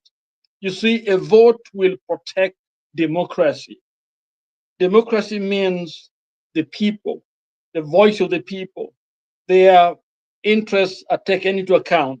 So voting is a way to raise our concerns, our challenges, out there. And so it must count. Just like a bank. If you go to your bank today and find your money not there, I don't think you're going to sleep. Your mic is problematic. Did you restart your gadget? Oh, you can't hear me now? Can you? We can't hear you clearly. Kuna vile sauti inakwama. Oh, Naomba okay. Restart your gadget. You All don't right, want to miss the point. Thank you. Back to you. Ladies and gentlemen, as we continue to engage, let's focus and let's do what we need to do, and that is make this country work on the way it should work according to the law. One of the problems we are suffering in this country is tailoring the country on an individual. Tailoring the country on an individual. Instead of letting the country function according to the law and by the law, we want to tailor the country on an individual, peg it on an individual, so that that individual becomes the express image for whatever that the country would wish to be experiencing. Now, when that begins to happen, we are bound to end up into a crisis, because tukitengeneza nchi ikae kama Moi, okay? Moi akitoka sasa tuitengeneze ikae kama Kibaki. Kibaki akitoka tena tuitengeneze ikae kama Uhuru. Uhuru akitoka tuitengeneze ikae kama Ruto. Then we will always be starting every time. But if we let the country function by the rule of law, that law remains constant. Regardless of who is in power, that person in power will have to follow that law, and so there will be continuity. They will be adding to what has been done. But if we have to restart every time, there is something wrong with what we've been doing, and that is why we are getting stuck. Reverend Lala, you can now finish your point, and then we play in this video of the Ruto visit in Mount Kenya to warn every itakuwa. Am I okay now? Better? Go on. Is it better? Okay. So reason why we should vote. One is protect democracy, okay? And that is every voice matters. Your voice, my voice, all of us are speaking because we all have a stake in a nation. When you steal that, I think is worse than a bank robber going to get money in the bank and taking it to my home somewhere, and then people let me stay with it. I don't think you would. If you know I stolen the bag, you'll come for it. But for Kenyans, votes means nothing to them, when actually is more than cash, because that is how you protect God-given right to live as human beings, and to protect and to provide for your own, because the nation, a kingdom, has its order, its things, their honors. And so when you give away your right, basically when you don't vote, you are like slaves. There's no difference between us during the rule of Wazungu, walikuwa na tutawala. It is so serious. When you voted all these years, yet your vote is not counted. Somebody sits somewhere, decide for you. That's guys worse than Wakinyonga, when you think about it. So election, every vote matters. In fact, to me, even if the country come to a halt today, so that we can go to another one or go back to the I would go with that. But I hope what's going on now is trying to structure it. But people are people. Human beings are human beings. We don't learn. When we are caught, then of course we pretend. So I think there has to be consequences for some of these things that we do to our election. The voting shapes social agenda. That's how we know where we are as a nation, what needs to be discussed and dealt with as a country. That's how we know ourselves. That's how we build a sense of oneness, cohesion. Or else we are not Kenyan. We are just tribalists, who are together for I don't know what kind of interest, but we are not a nation, and that is bad, very, very bad. And of course, we know voting shapes our economy. African economies are really a basket, and what the reason is because of votes. All the money, all the resources, all the natural, they build the West, the East. Those wealth that become, some of us, and the wealth is that's African gold. Those are African cobalt. Those economies are built on our backs, including slaves. America was built by slaves. White House was built by slaves. Okay, so if we don't vote, what we are saying is we don't recognize our country, we don't support it. So what right do we have to stop these guys from coming? No wonder the Kamagos come and do whatever they want to do. And here we are talking, fighting over with each other over. As it appears, umetumiwa baga. It is messing up your audio. We can't hear you anymore. But thank you. I think you've made your point. Before Mama comes in, let's just get this story of Mount Kenya. It's 20 minutes after 1 a.m. I think by 2 o'clock we'll be calling it a day, unless otherwise. Kama unala kusema, why tafadhali tukazungumze, alafu piga kura yako, like video, participate fully, invite somebody. Thank you. President William Ruto hosted Mount Kenya leaders at State House, Nairobi, in preparation for his tour of the region in the coming days.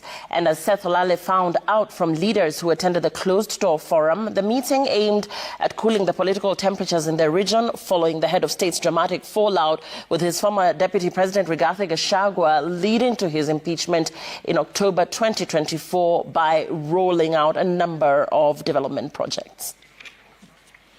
A week after Deputy President Kithure Kindiki hosted 54 MPs from Mount Kenya counties of Laikipia, Nyandarua, Nakuru, Kiambu, Murang'a, Kirinyaga, Nyeri, Embu, Meru and Tharaka Nithi, the legislators were hosted by President William Ruto on Thursday at State House, Nairobi. According to sources who attended the 2-hour closed-door session led by Deputy President Kithure Kindiki, top of the agenda was the scheduled President Ruto tour of Mount Kenya region in less than a month's time. The agenda of the tour being to showcase the president's development achievement in the region to counter the popularity of his former deputy Rigathi Gachagua that is perceived as incitement to the locals. In the meeting, the head of state assured the leaders from the region that Mount Kenya will not be isolated despite the political hostility against him and his government that is seen as being fanned by the impeached former DP and his sympathizers who are expected to boycott the president's visit in protest. The MPs and governors in attendance were also briefed on policy and administrative interventions taken by the government to facilitate the revitalization of agriculture value chains such as tea, coffee, milk, rice, potatoes, macadamia, miraa, moguka, and poultry. The leaders were also updated on interventions made by the national government to secure resources for completion of roads that had stalled, including the Mau Mau roads and the Kenol Marua Highway, major dams for enhancement of water distribution capacity and irrigation, construction of markets, among other projects. The president is expected to traverse Kiambu, Murang'a, Kirinyaga, Nyeri, Nyandarua, Embu, Meru, Tharaka Nithi, Nakuru and Laikipia counties. Key initiatives that will be undertaken by the president during his week-long tour of the mountain include 2 billion shillings compensation of landowners in Karatina for the construction of Kenol Marua dual carriageway, commissioning of the 30 kilometers Mathira Road, a 162 million shillings irrigation project, inspection of the 5 billion shillings Mau Mau roads in Muranga, Nyeri and Nyandarua, and a cabinet meeting at Sagana State Lodge. But even as President Ruto prepares to climb the seemingly slippery mountain for the first time since the messy impeachment of his political nemesis Gachagua in October, some leaders are reported to have sought clarity as to how the ruling party UDA, which propelled the president to power in the region, intends to counter Gachagua's new party, expected to be unveiled in May 2025. The leaders also expect the head of state to explain to the masses why some legislators from the region were removed from the leadership of powerful parliamentary committees and their positions filled by Raila Odinga's allies, as well as the fate of promises he made to the people that have not been fulfilled for more than 2 years since he took office. Seth Olale, Citizen TV. Now, President William Ruto's nomination of new principal secretaries on Thursday and the creation of 7 new state departments has sparked debate on the dimensions of the rapidly expanding Kenya Kwanza administration and the cost implications for taxpayers. Similar to our reports. And the Secretary General. The 7 new state departments have added to an already large government, going contrary to President William Ruto's assurance that he will reduce the size of his government. The first of these is the State Department for Public Investments and Assets Management, which falls under the National Treasury and Economic Planning Ministry. The State Department for National Government Coordination, which is under the Office of the Prime Cabinet Secretary, is also a new one in government. The Department for Justice, Human Rights and Constitutional Affairs has been established in the Office of the Attorney General, with Judith Pareno of ODM nominated to take charge. The cost of hiring a PS is considerable, according to the Salaries and Remuneration Commission (SRC). A PS earns a gross monthly salary of 819,844 shillings, translating to an annual salary of 9.5 million shillings. PSs also enjoy favorable loan packages, including a car loan of up to 8 million shillings and a mortgage of up to 35 million shillings, both at a privileged interest rate of just 3%. These loans are payable during their tenure in office, adding another layer of financial responsibility to government. They also receive a generous medical package, which includes 10 million shillings for inpatient care, outpatient services, and maternity coverage add to a total cost, though these vary depending on individual needs. In July last year, Head of Public Service Felix Kosgei moved to actualize President William Ruto's austerity measures and wrote to the cabinet saying that the head of state had directed that the number of advisors in government be reduced by 50% with immediate effect. The number of advisors assigned to each cabinet secretary was revised from 2 to 1. Additionally, the number of personal staff attached to them will remain as set out in the Public Service Commission guidelines, being 2 staffers. The expanding of government has elicited public debate, with governance expert Professor Karuti Kanyinga saying such governments are formed by presidents who are in trouble. Professor Kanyinga compares the current broad-based arrangement to former president, the late Mwai Kibaki, who included the late Simeon Nyachae, Raila Odinga and Uhuru Kenyatta in his government. He says that the problem is that the broad-based government or inclusive governments undermine accountability, weaken institutions of governance, and are not focused on service delivery. He adds that such governments focus only on managing politics in the short term, with long-term visioning forgotten. Stephen Leto, Citizen TV.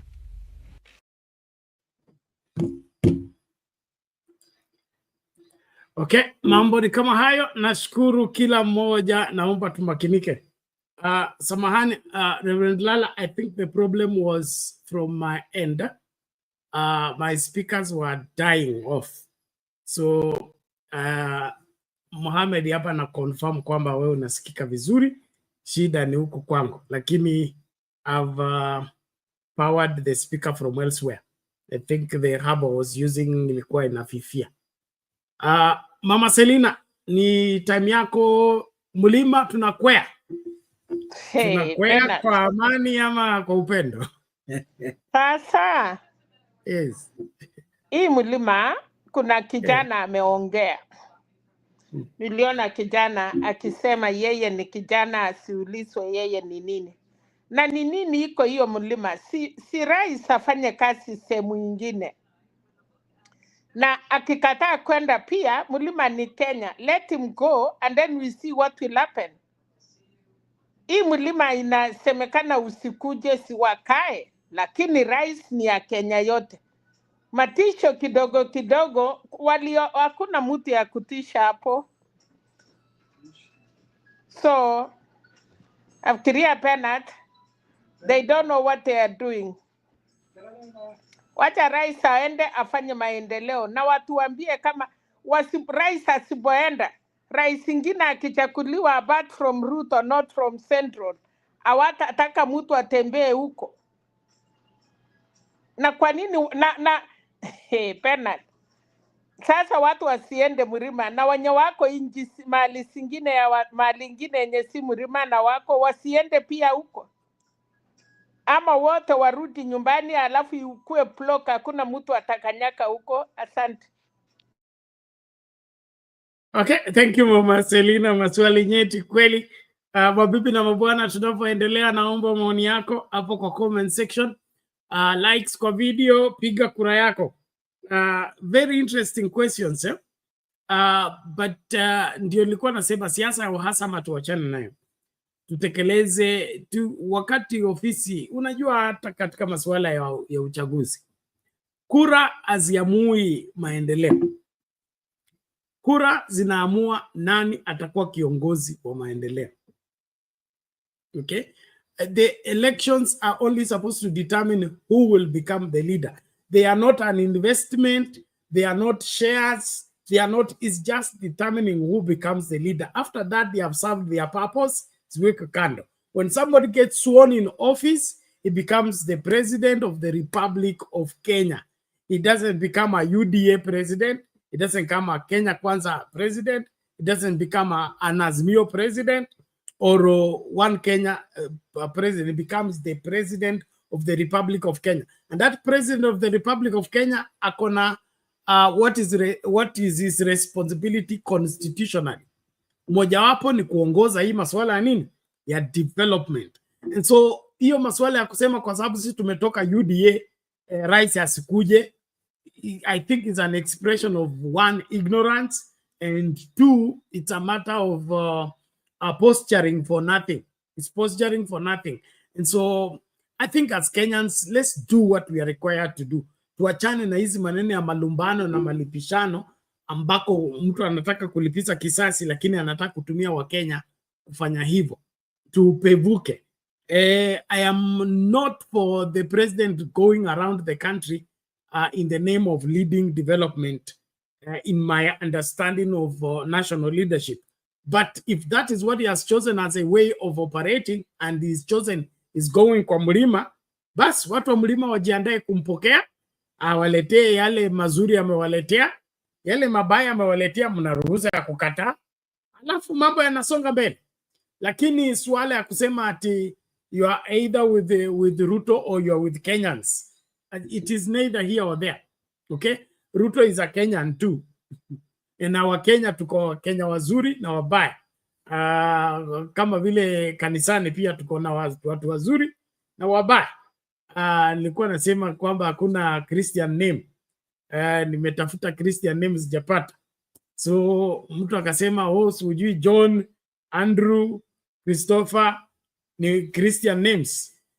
Nikasema tuende police station, Central Police Station, uone hiyo majina inaitwa.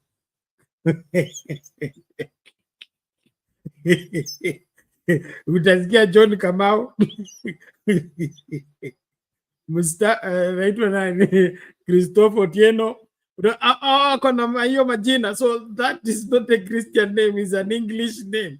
And so we call it Christian to give ourselves wherever to satisfy our conscience. Kwangu mimi nataka Wakenya wasimamie haki, na hiyo haki iwe ya kikatiba. Na mtu akishakuwa kwa ofisi, we hold him to account. atekeleze wajibu wake. Kama saa hii Wakenya kama wanaenda hospitali hawapati dawa, we should ask it, what is Ruto doing in office without that happening? Wakenya saa hii wanalia ati mbolea ile imeletwa labda haifanyi vizuri, we should ask that. Lakini hii masuala ya sisi kuingia katika uhasama fulani, alikosana na fulani, kwa hivyo tukue katika mrengo wa huu na tuchukiane na mrengo huu kwa sababu walichukiana, hiyo ni utoto. Wacha nisiharibu sana. Lala, unasemaje?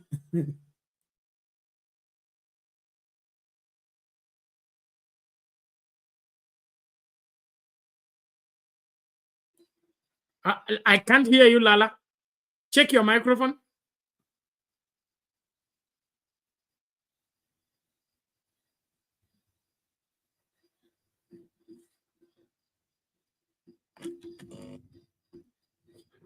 No, you need to work on it. It's not coming through. And I don't think it's my speakers. Asikiki. Yeah. Just work on that. Just work on that. But let so hiyo story mko nayo ati iko shida, hiyo ni yenu na mtangoja. Hakuna shida itakuweko kwa hii serikali ya William Ruto, kwa sababu William Ruto na mimi kwanza ni Wakristo, mabibi zetu ni mapasta. Sasa sisi ni watu ya Mungu. We pray to God every day to give us guidance. And I want to tell you people, my relationship with the president is beyond the presidency, is beyond governance, is beyond leadership. Ours is a friendship of 25 years. We are family people. President William Ruto is my brother. We enjoy such a good relationship that issues of governance and leadership can never even come our way. So hiyo mwende mwadike sande vile.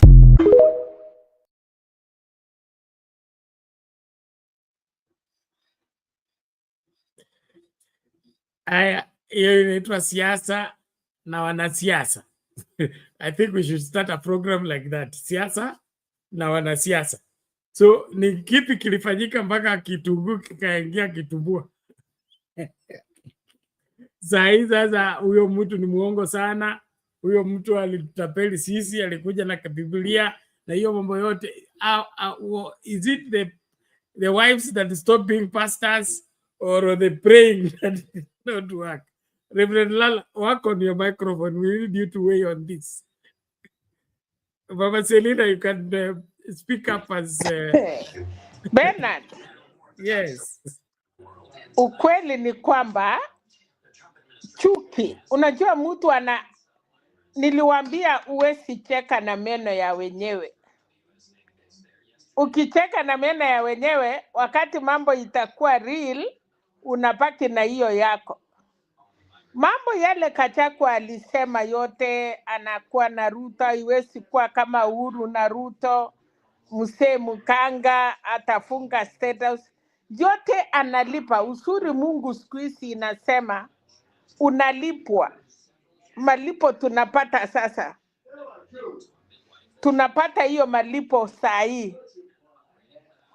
So yale, na utasikia mingi umeweka hiyo moja, utapata ingine na ingine. Alisema serikali yao, na ukijua yeye si kiongozi, siku ile walikuwa naapishwa Kasarani, na unakumbuka tulikuwa tunasema anyang'anywe microwave, asitembee naye, kwa sababu tulikuwa tunataka akisema maneno imeharibika. So that was what was happening, Bernard. So wacha tujue mambo yake, na batu anaitana sasa, anasema kujeni munisaidie tufukuse Ruto. Kama mlima wamekubali kusaidiana na yeye, basi hawa ndio walipika kura. Sisi wengine ni kupika makofi. Asante Bernard. So thank you very much. There is a twist I'll be reading later on about the whole scenario, which I don't know how it will play out. But Reverend Lala, let's test your microphone. Oh, Unmute. Can you hear me? Yes, there you go. Okay. Okay, I think I lost a train of my thought, but what I was trying to emphasize is the fact that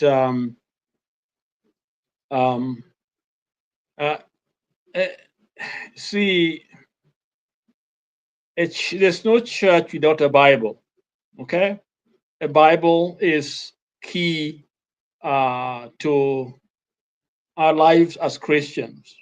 So when you don't have a Bible, you're in trouble. But when you all have a Bible and you go against that Bible, I think it's even worse. And because what you're saying is, first of all, unadharau the one who gave that, you don't respect that person, and again you do whatever pleases you. So really, you're operating opposite of what you claim, and this puts church in a very bad place because we talk a lot about the devil. He's accused of the brethren. He's a thief. All those bad things about the devil.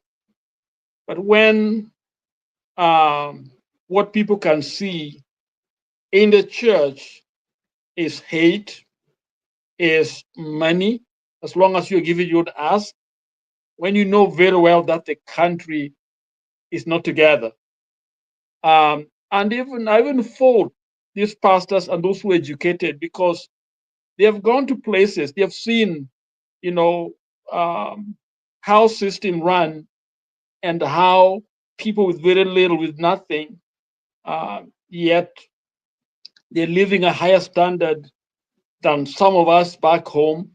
Okay, many of us, live below poverty when we know very well that the resources are there, but because we don't care, it's stolen. And it starts with election. Election is the foundation. Just like the Bible is the church, election and the Constitution are key to a nation and to realizing the goals of a people. Without that Constitution, and how do we make that Constitution? It is a democratic process. People debate, discuss, and come up with the laws that are good for the land. And when you come up with those laws, and then somebody decides to throw that Constitution away to create their own, bringing in Camargo and the others, I don't think those people deserve to be in leadership. And so whatever is being done now, there has to be a strong voice, whether it is Gen Z and all of us, that Kenya is more important. So whatever we are doing now in the name of having a government to run the show, is we are doing it because we love the nation. Baba is doing it and others so that we can work on some of these breakdowns and bring us to a place where we can have a system that supports all of us. Because at this point, I think there are certain communities that don't even know what government is there for. Okay, thank God for devolved government. At least we see something. You see, you want to give yourself to your nation, knowing what is done for you. If it has helped you with your health, has helped you with your education, it's given you something that you're proud of. Americans are proud. You see them going out there because their country has done something for them. When we elevate corruption, when we elevate bad, negative ethnicity, it's very sad because when Baba was fighting all these wars, where were those voices that now claim to be on the higher road, taking a higher road? Where were they? They were not there. So we people can look at them suspiciously, that these people are opportunists. They're looking for something for themselves. When we are talking here, I challenge all of us to come out and raise our voices, because what we are fighting is tribalism. We are fighting corruption. We are fighting the diseases, things that are not good for us. And all of us, if we come together, Bernard, that's why I want you to show that little video, because it has a hidden point there. That based just the race itself. That guy did analysis of the fastest man and how collectively, if we get this draws, these things that keep us apart, that we can actually get this country where it ought to be. We can do it. We are not even a quarter, even a iota where we ought to be as a nation. Okay, we are not there. And so for us to be stuck here talking about politics day long with negative politics or politics which really do not give us what we are looking for, I think it's very sad, because other countries are beating us. We might say that we are a large economy. Yes, we are, because we have been doing this for a long time. And again, the goodwill of the world has been, on Kenya. Kenyans have enjoyed that stability in terms of no wars in our seat of Nairobi and other places, and that has kept us going. And of course, the geopolitical, challenges that makes actually, whether they like it or don't like it, the rest of the world want to be in East Africa. So at the end of the day, we benefit from that such kind of a arrangement that has helped Kenya. But right now, the truth is, Kenyans must understand, Kenya is no longer enjoying that space it enjoyed for a long time. Whenever you used to hear news, whether it's BBC, CNN, reporting on Sudan, reporting on South, almost up to Zambia, even Congo and others, you hear Nairobi. Nairobi was the place to stand and speak. And so Nairobi was the place they looked to. Now, no, they can do it in Dar es Salaam. They can do it in Rwanda. They can do it in Ethiopia. In other words, the focus on Kenya is gone.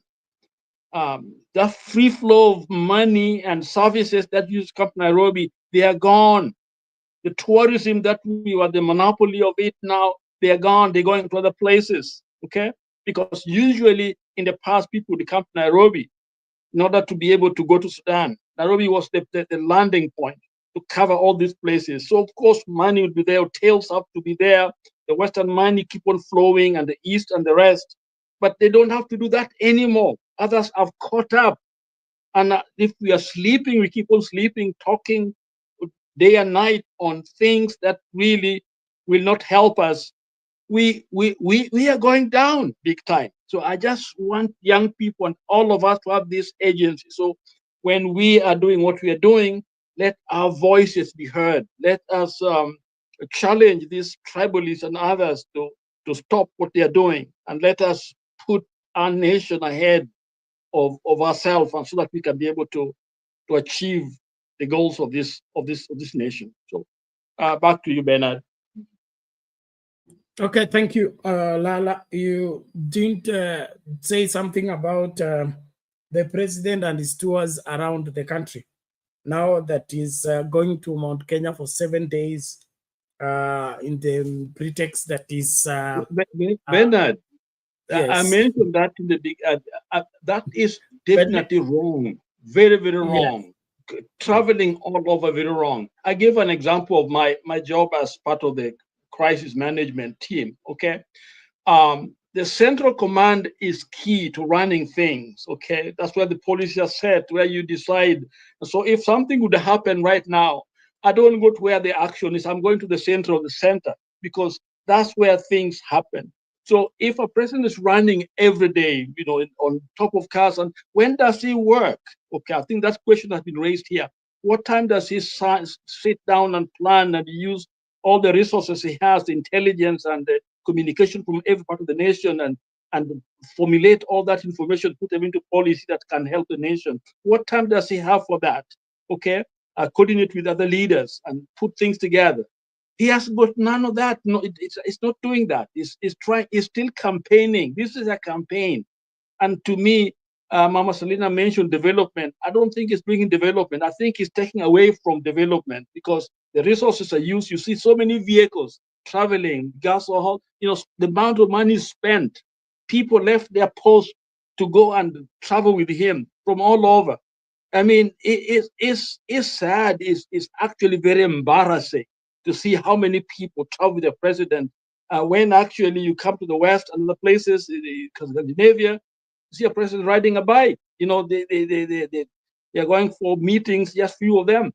But here they are spending these resources every day.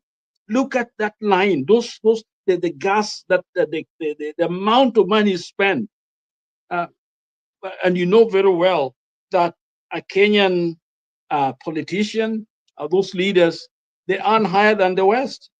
When actually the state that I am in here is the GDP is bigger than all of from Ethiopia to South Africa put together. Just state of Ohio, GDP is higher than all those countries together.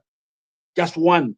And then you discover that the governor or the president, and Kenyan president or the governor, and more than our governor here in Ohio. Okay? So something is wrong. It's wrong, very wrong. So there are so many chiefs, but very few Indians. In other words, the top is all the money is spent at the top, but it's not for development. It's for people's interest. It's for people's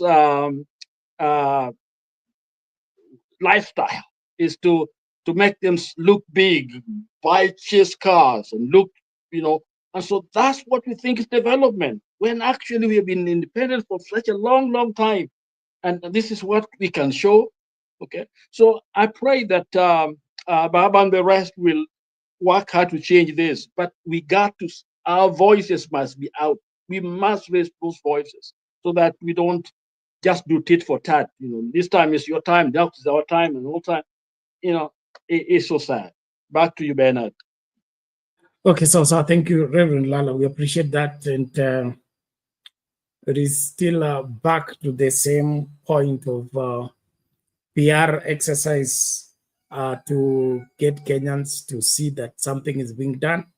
When they can't feel it, they can't see it, but they are told constantly that it is working, it's on its way, giving either false hope or just endless hope, which in my opinion is counterproductive. And from the look of things, I still see that William Ruto is acting on the same script. Remember when the Gen Z went out and demanded this and that, he said the reason why the Gen Z were angry about the 2024 finance bill is because the communication line of the government was not clear, and the Kenyans did not understand the reason for the finance bill. And so it appears to me that he has given himself to be explaining and talking so that there will be no that deficit of talking about what he intends to do. Let me play this video finally as we begin to wind up. In case you have something to share, please why mapema. In the next 8 or 10 minutes, we'll be closing. And just before I play the video, I want to remind us to help us pay the bills. I want to appreciate one person helped us to pay the StreamYard yesterday. So tununulie tokens tusaidie to keep these lights on. Some of us are too dark. Without this light, you wouldn't see any of us. So please tusaidie kununua tokens na kulipia maswala mengi tu. For us to continue functioning in this studio, it's very costly. So msipo tusaidia, basi tutakwama na tutaki kukwama. Kwa hivyo, you have my details. Please send your contribution. I will be displaying the number shortly. But please, let's act and make a difference. Let's hear this video courtesy of Reverend Lala, and then we do our closing remarks. But let me leave you with my final example. How many of you know who the world record holder for the 100 meters men's sprint is? Usain Bolt. What is his timing? 9.58 seconds. So that means anybody who does 9.57999 will beat him. Nobody has broken that record since 2009. 9.58 seconds. The world record hold for the 4x100 men's relay is held by which team? The Jamaican team. Carter and other people, including Bolt himself. Now, do you know what their score is? Their timing is 36.84 seconds. Pick out your calculator and do the math. 4 men, including Usain Bolt, who clocked 9.58 and holds the world title, 4 men have run in 36.84 seconds. If you do the math, you come out to 9.21. 37 seconds faster than Usain Bolt's world record. So even in his team, he ran faster than when he ran alone. Need I tell you, this is not rocket science, that the speed, the average speed of a team that is together, that is bound together, that understands collaboration, that understands that I don't have to be Mandinka, Aku, Zimbabwean, I don't have to come from Senegal, but if we say we are African, and if we say we are Gambian, and hold one passport together, if we collaborate and work together, we will win, and our speed will be faster than the fastest individual runner in the Gambia.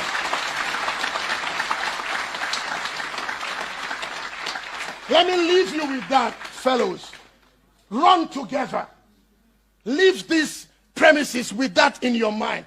Run together. Make TAF proud. Make TAFLA proud. Make TAF Africa Global proud. And make this our sweet smiling coast proud.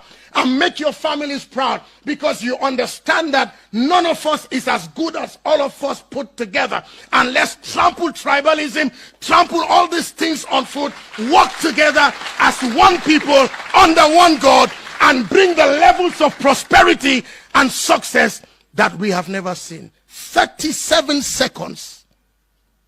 If only he knew.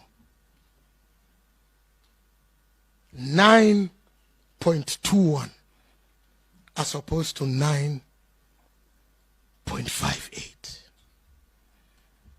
You can do better when you do it together. I wish you well. I pray God blesses you all. I pray that you prosper in everything that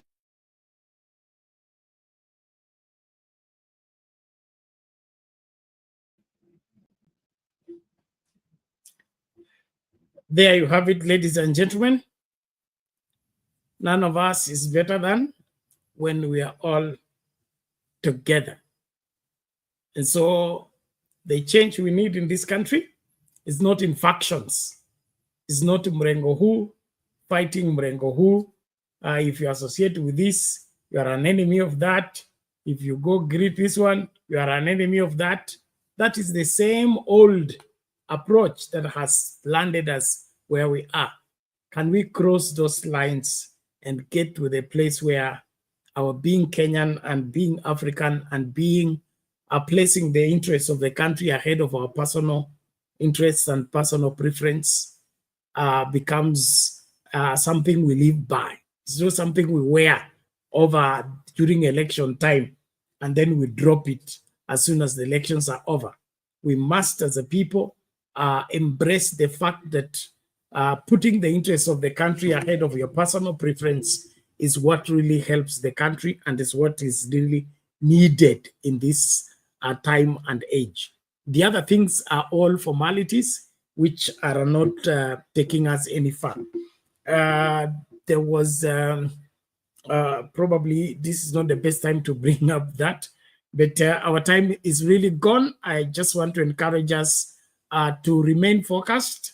Let's keep active at Sound Candy Talk. We are recovering, and I believe will recover fully. So please usilegee na usingoje kipindi iweko ndio participate. Just take a few videos, share them around, get more people to. We are really lacking behind in terms of traffic, and we can do that if every one of us takes charge and shares the link and gets more people to subscribe, follow our videos, and learn one or two things. I believe what we say here matters, and what we say here is valuable, and so let's ensure that we participate in getting more people who really have a liking for political discussions and can profit from this to be constant viewers and constant members of Sound Candy Talk. Otherwise, I want to get to Mama, give her closing remark, and then Lala, and then from there, we call it a day. Thank you. Mama, if you're still there. Yes, Bernard, I have a question. Nimesikia Reverend Lala na nimeona hiyo clip. Now, Bernard, hawa watoto yetu tunawafunza chuki ama tunawafunza what? Because mtoto akienda shule, Bernard, alafu anakuwa nambamukia na wewe msasi unampigia makofi kwa sababu ameenda shule. Ujamuuliza ulikuwa na mangapi, subject iko aje, kani uelewi nikusaidie ama nikuandikie mwalimu. Now we are talking about Gen Zs. Yes, wako maturity. Yes, wanastahili nchi ni yao. Lakini Bernard, na hii chuki tumeweka hiyo watoto, will they come together and work? Kwa sababu mahali unasema you don't want to see old people, hiyo old people wamefanya nchi mpaka ikafika mahali ilikuwa. They have worked hard for it. Hata hii freedom of speech tunaendelea, kuna watu walipoteza damu yao. But today what is going on? Tuna embrace, but are we embracing them na ukweli ama tunawachochea kumwambia ni nyinyi, and then now they are proud, wametupa kila kitu. Ulifanya mzuri, they don't want to know. Mali inji imefika, they don't want to know. Wakati mutawachia vijana inji, hakuna experience, hakuna history, where will Kenya go, Bernard? I think Kenyans, ingawa tunawahitaji vijana, mumewafunza kwanza. Mumeambia vijana, tomorrow you can be a leader. How do you work as a leader? Utakaribisha kila mtu. Mimi ni mzee, niko na pesa, ninashikilia uchumi. You don't want to see me. Wewe ni kijana, hata nyumba una, hata gari hauna. Now utakuja kuniongoza na mali yangu. I have worked hard for my money. You want to trust all the people. You don't want to see them. And they are the one they own these countries. How would, with your leadership, Bernard, yenye unakuja you don't want to hear? Unataka kusema sisi ni vijana, tunataka kuongoza. Tuko na vijana serikali, tuko na members of parliament, young people. Kitu ya kwanza wamefanya kununua masaa ya mamilioni, kununua mahelikopta, kuchenga manyumba. What is the difference with the young other people who are coming? For my question is, kama hatutarekebisha ama kama hatutaongelesha vijana yetu. Niliona juzi katika Samuel akiwa na youth leaders ya all parties. If you like Raila, if you hate Raila, if you like Kachakwa, if you hate Kachakwa, if you like Ruto, if you hate Ruto. They say, let us come together and work on our country. I think that is the way we need to show these young people.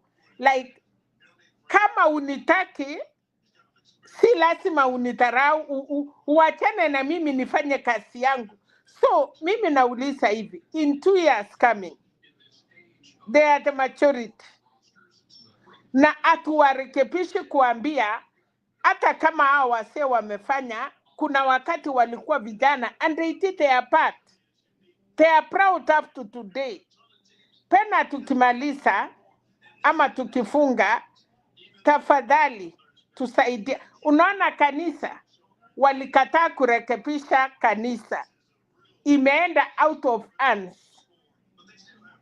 Pastors wamekuja wale si wahubiri kwa sababu hawakucheck, hawakufuata mwito, wakawacha kila mtu amekuwa pastor na ucheuri na pesa na mali na kupanda mbegu sijui na kufanya, until you cannot rekebisha, it is too late. So we want also politics, kwa sababu hiyo ndiye njia naona. Pia tunataka siasa zetu iende vile iko. And these young people, the moment wataingia kwa hiyo serikali, they are human beings. Watakuwa na hiyo tamaa, they want to marry, they want to have property, they want to do this. So, Bernard, kama una push mimi out, na mimi ndiye niko na chakula kwa sahani, nikiweka hiyo chakula, we utaongoza na nini? Asante. So, thank you very much, Reverend Lala. Response to those as you give your submission. Asante Mama Selena. Shida yetu bado ni hiyo moja. Na naomba Mungu atusaidie kama Wakenya ili tupendane. Tupendane na tena tupende ukweli na tuishi kama watu ambao wanajua wamebarikiwa. Ukibarikiwa unataka kulinda baraka. And we are blessed with a nation that is beautiful. A nation that is the envy of the earth. Wherever you go, you hear people want to come to Kenya. There's always something beautiful about Kenya. But tunaonekana tunachafua hiyo jina nzuri na matendo yetu kama wa Kenya. Na tunapitia njia ya siasa. Na siasa inatuchafua kwa sababu hatujui kupiga siasa safi, kuinua wenzetu na kujenga nchi. Mimi ni mchungaji. Mungu amenisaidia kutembea karibu pande zote Kenya. Nimekuwa kama intern pastor in Meru, nikaenda Pokot huko na nikaona Wakenya ambao wana mahitaji mengi tena, lakini walinipenda. Nilipendwa sana. Wherever I went, nasikia nimependwa kabisa kama one of them. And so Kenyans have the love, but it seems as if this colonial mindset, this depravity of the thinking, yani ubongo sijui ilifanywa nini, ambaye inataka tuharibu, inatufanya tuharibu kile ambacho Mungu ametupa, na kwa sababu kuna siasa fulani ama watu fulani wanajipenda instead of loving a nation. And tena hiyo upungufu wa hiyo bongo inatuua kwa sababu Kenya's development, if my neighbor does well, then I will actually spend little to go and get whatever they are making in that neighborhood. Okay, so the prosperity of every part of Kenya is my prosperity, and even the region itself. Imagine the 24 trillion which is underneath Congo. 24 trillion, that is how much dollars is underneath that land. Imagine that beautiful land is exploited. You know, the beneficiary watakuwa wa Kenya ni sisi, because we will have developed the region and Kenya will tap into it. But right now, the way we are playing our politics, All these resources we have in Africa is enjoyed by who? People in Vegas. They are those money in gambling, those jet people are driving and flying all over. That is basically coming to extract from you underneath your feet your resources, and they go and make millions of billionaires and millionaires. Uh, uh, Imagine laptops and planes and the equipment that are used in a modern time.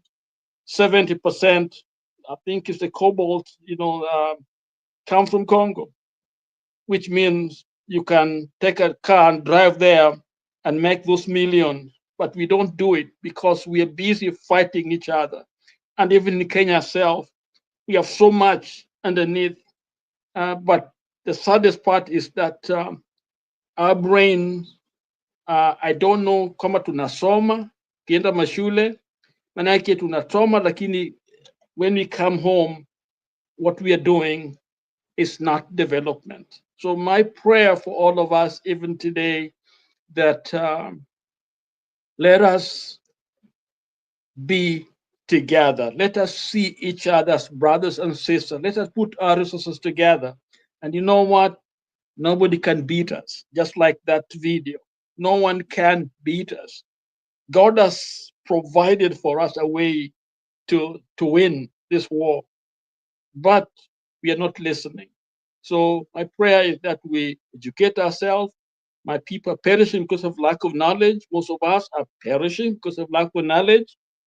And let us learn and let us be together. And you know what? We will do it. We can make it. Thank you, Bernard, for being there for us, and all of you that are on this channel. I'm happy to be part of this team. Thank you, Mama Selena. Baraka nyingi. Asante.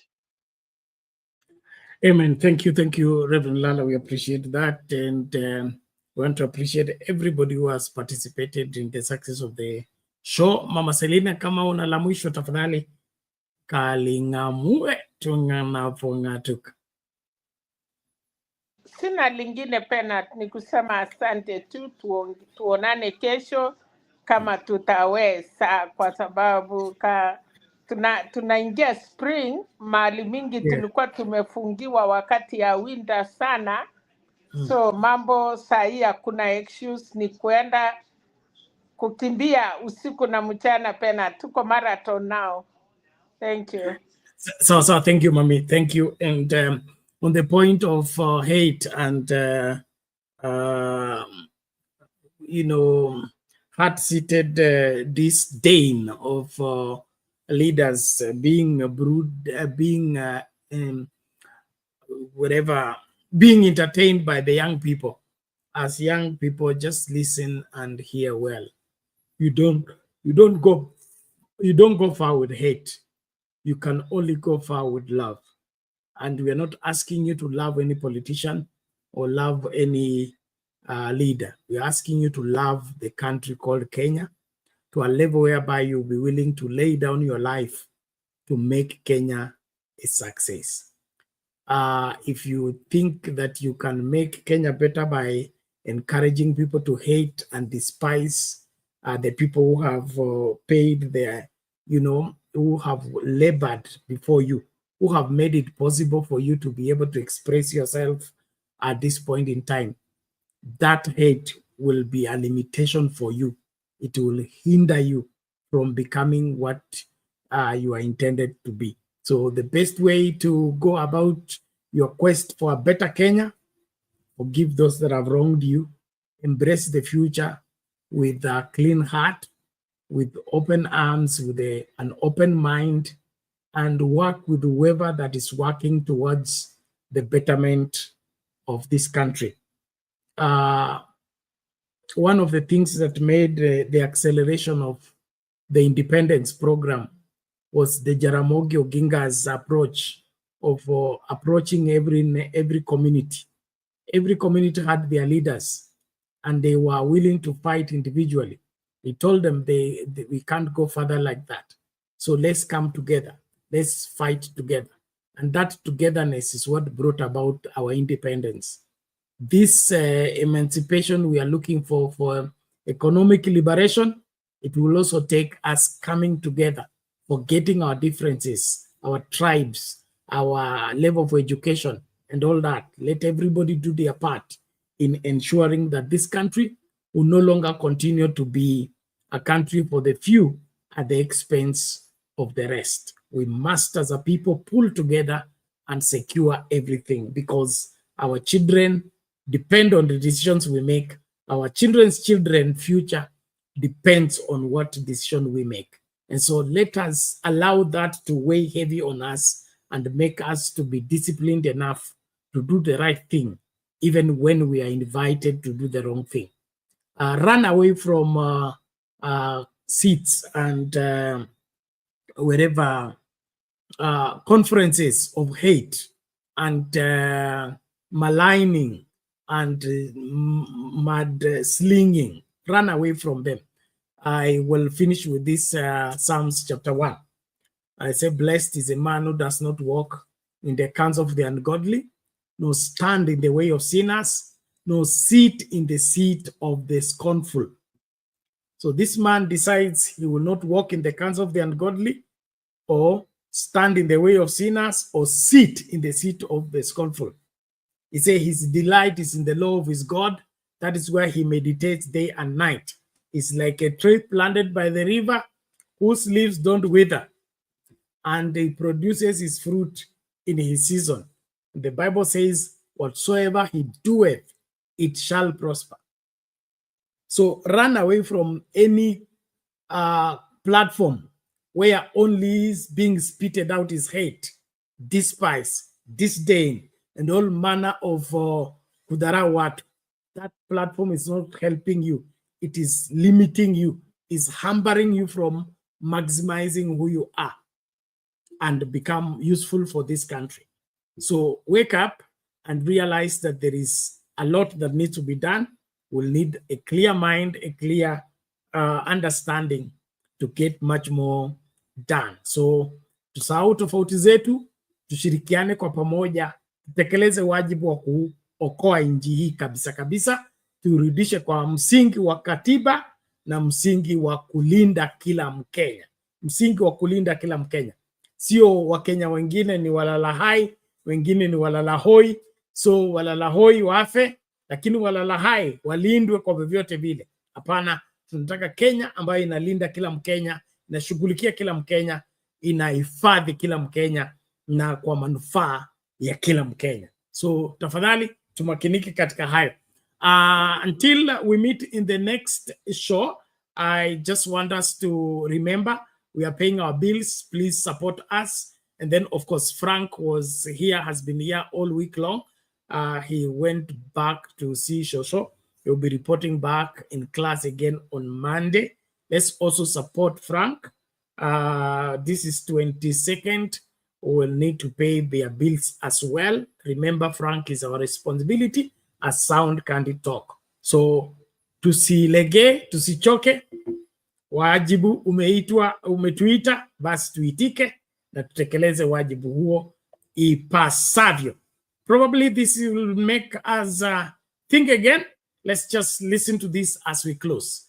God bless you. See you when you see me. Show me one country that USAID was in and education improved. Show me what country where USAID was in and healthcare improved. The social services they're bringing, it's peanuts. The American taxpayer needs to know the billions of dollars that are being given to USAID, a fraction is making it to the people. Let's look at what HIV/AIDS was used to do.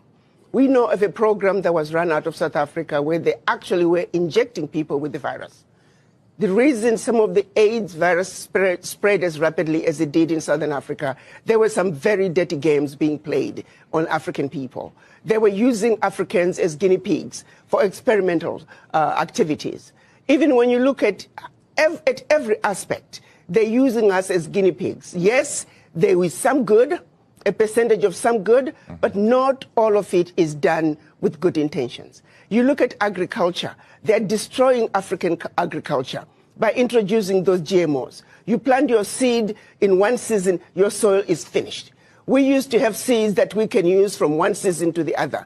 The introduction of GMOs through these agencies, USAID is one of them. We are destroying Africa in a massive way.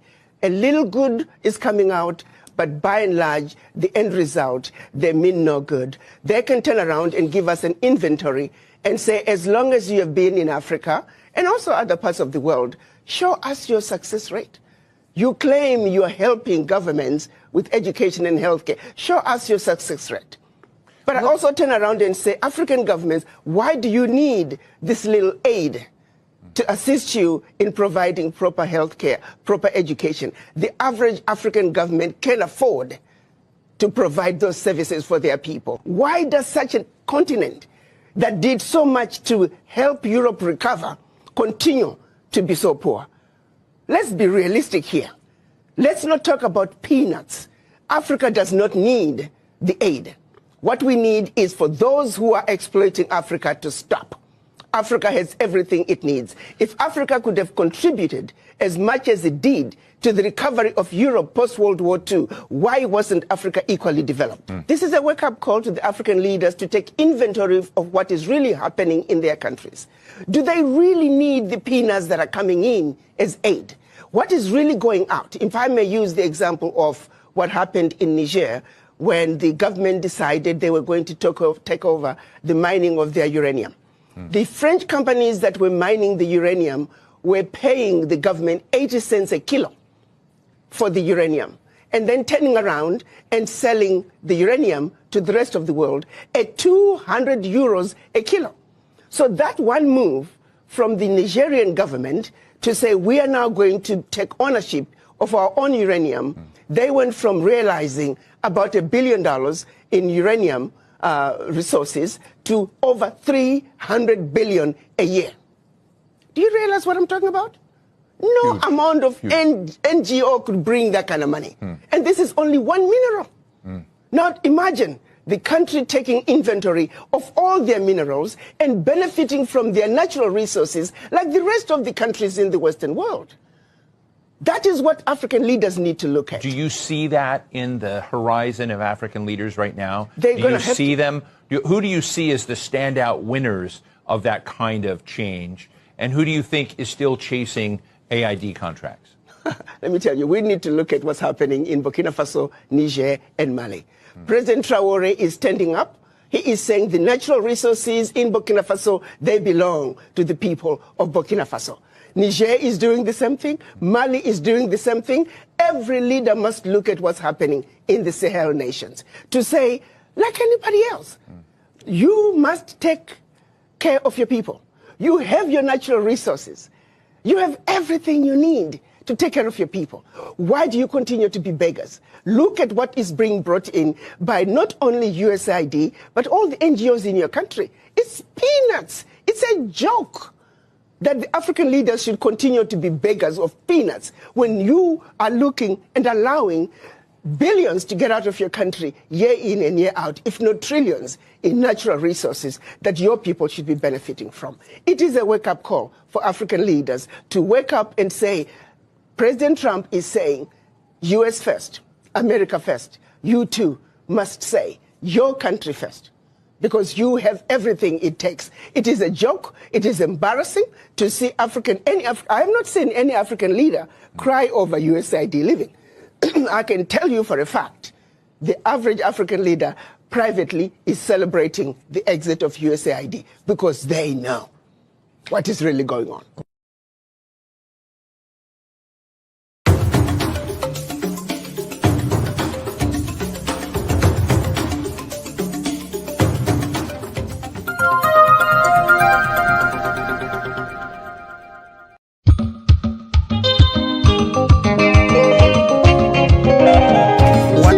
Bwana Yesu asifiwe.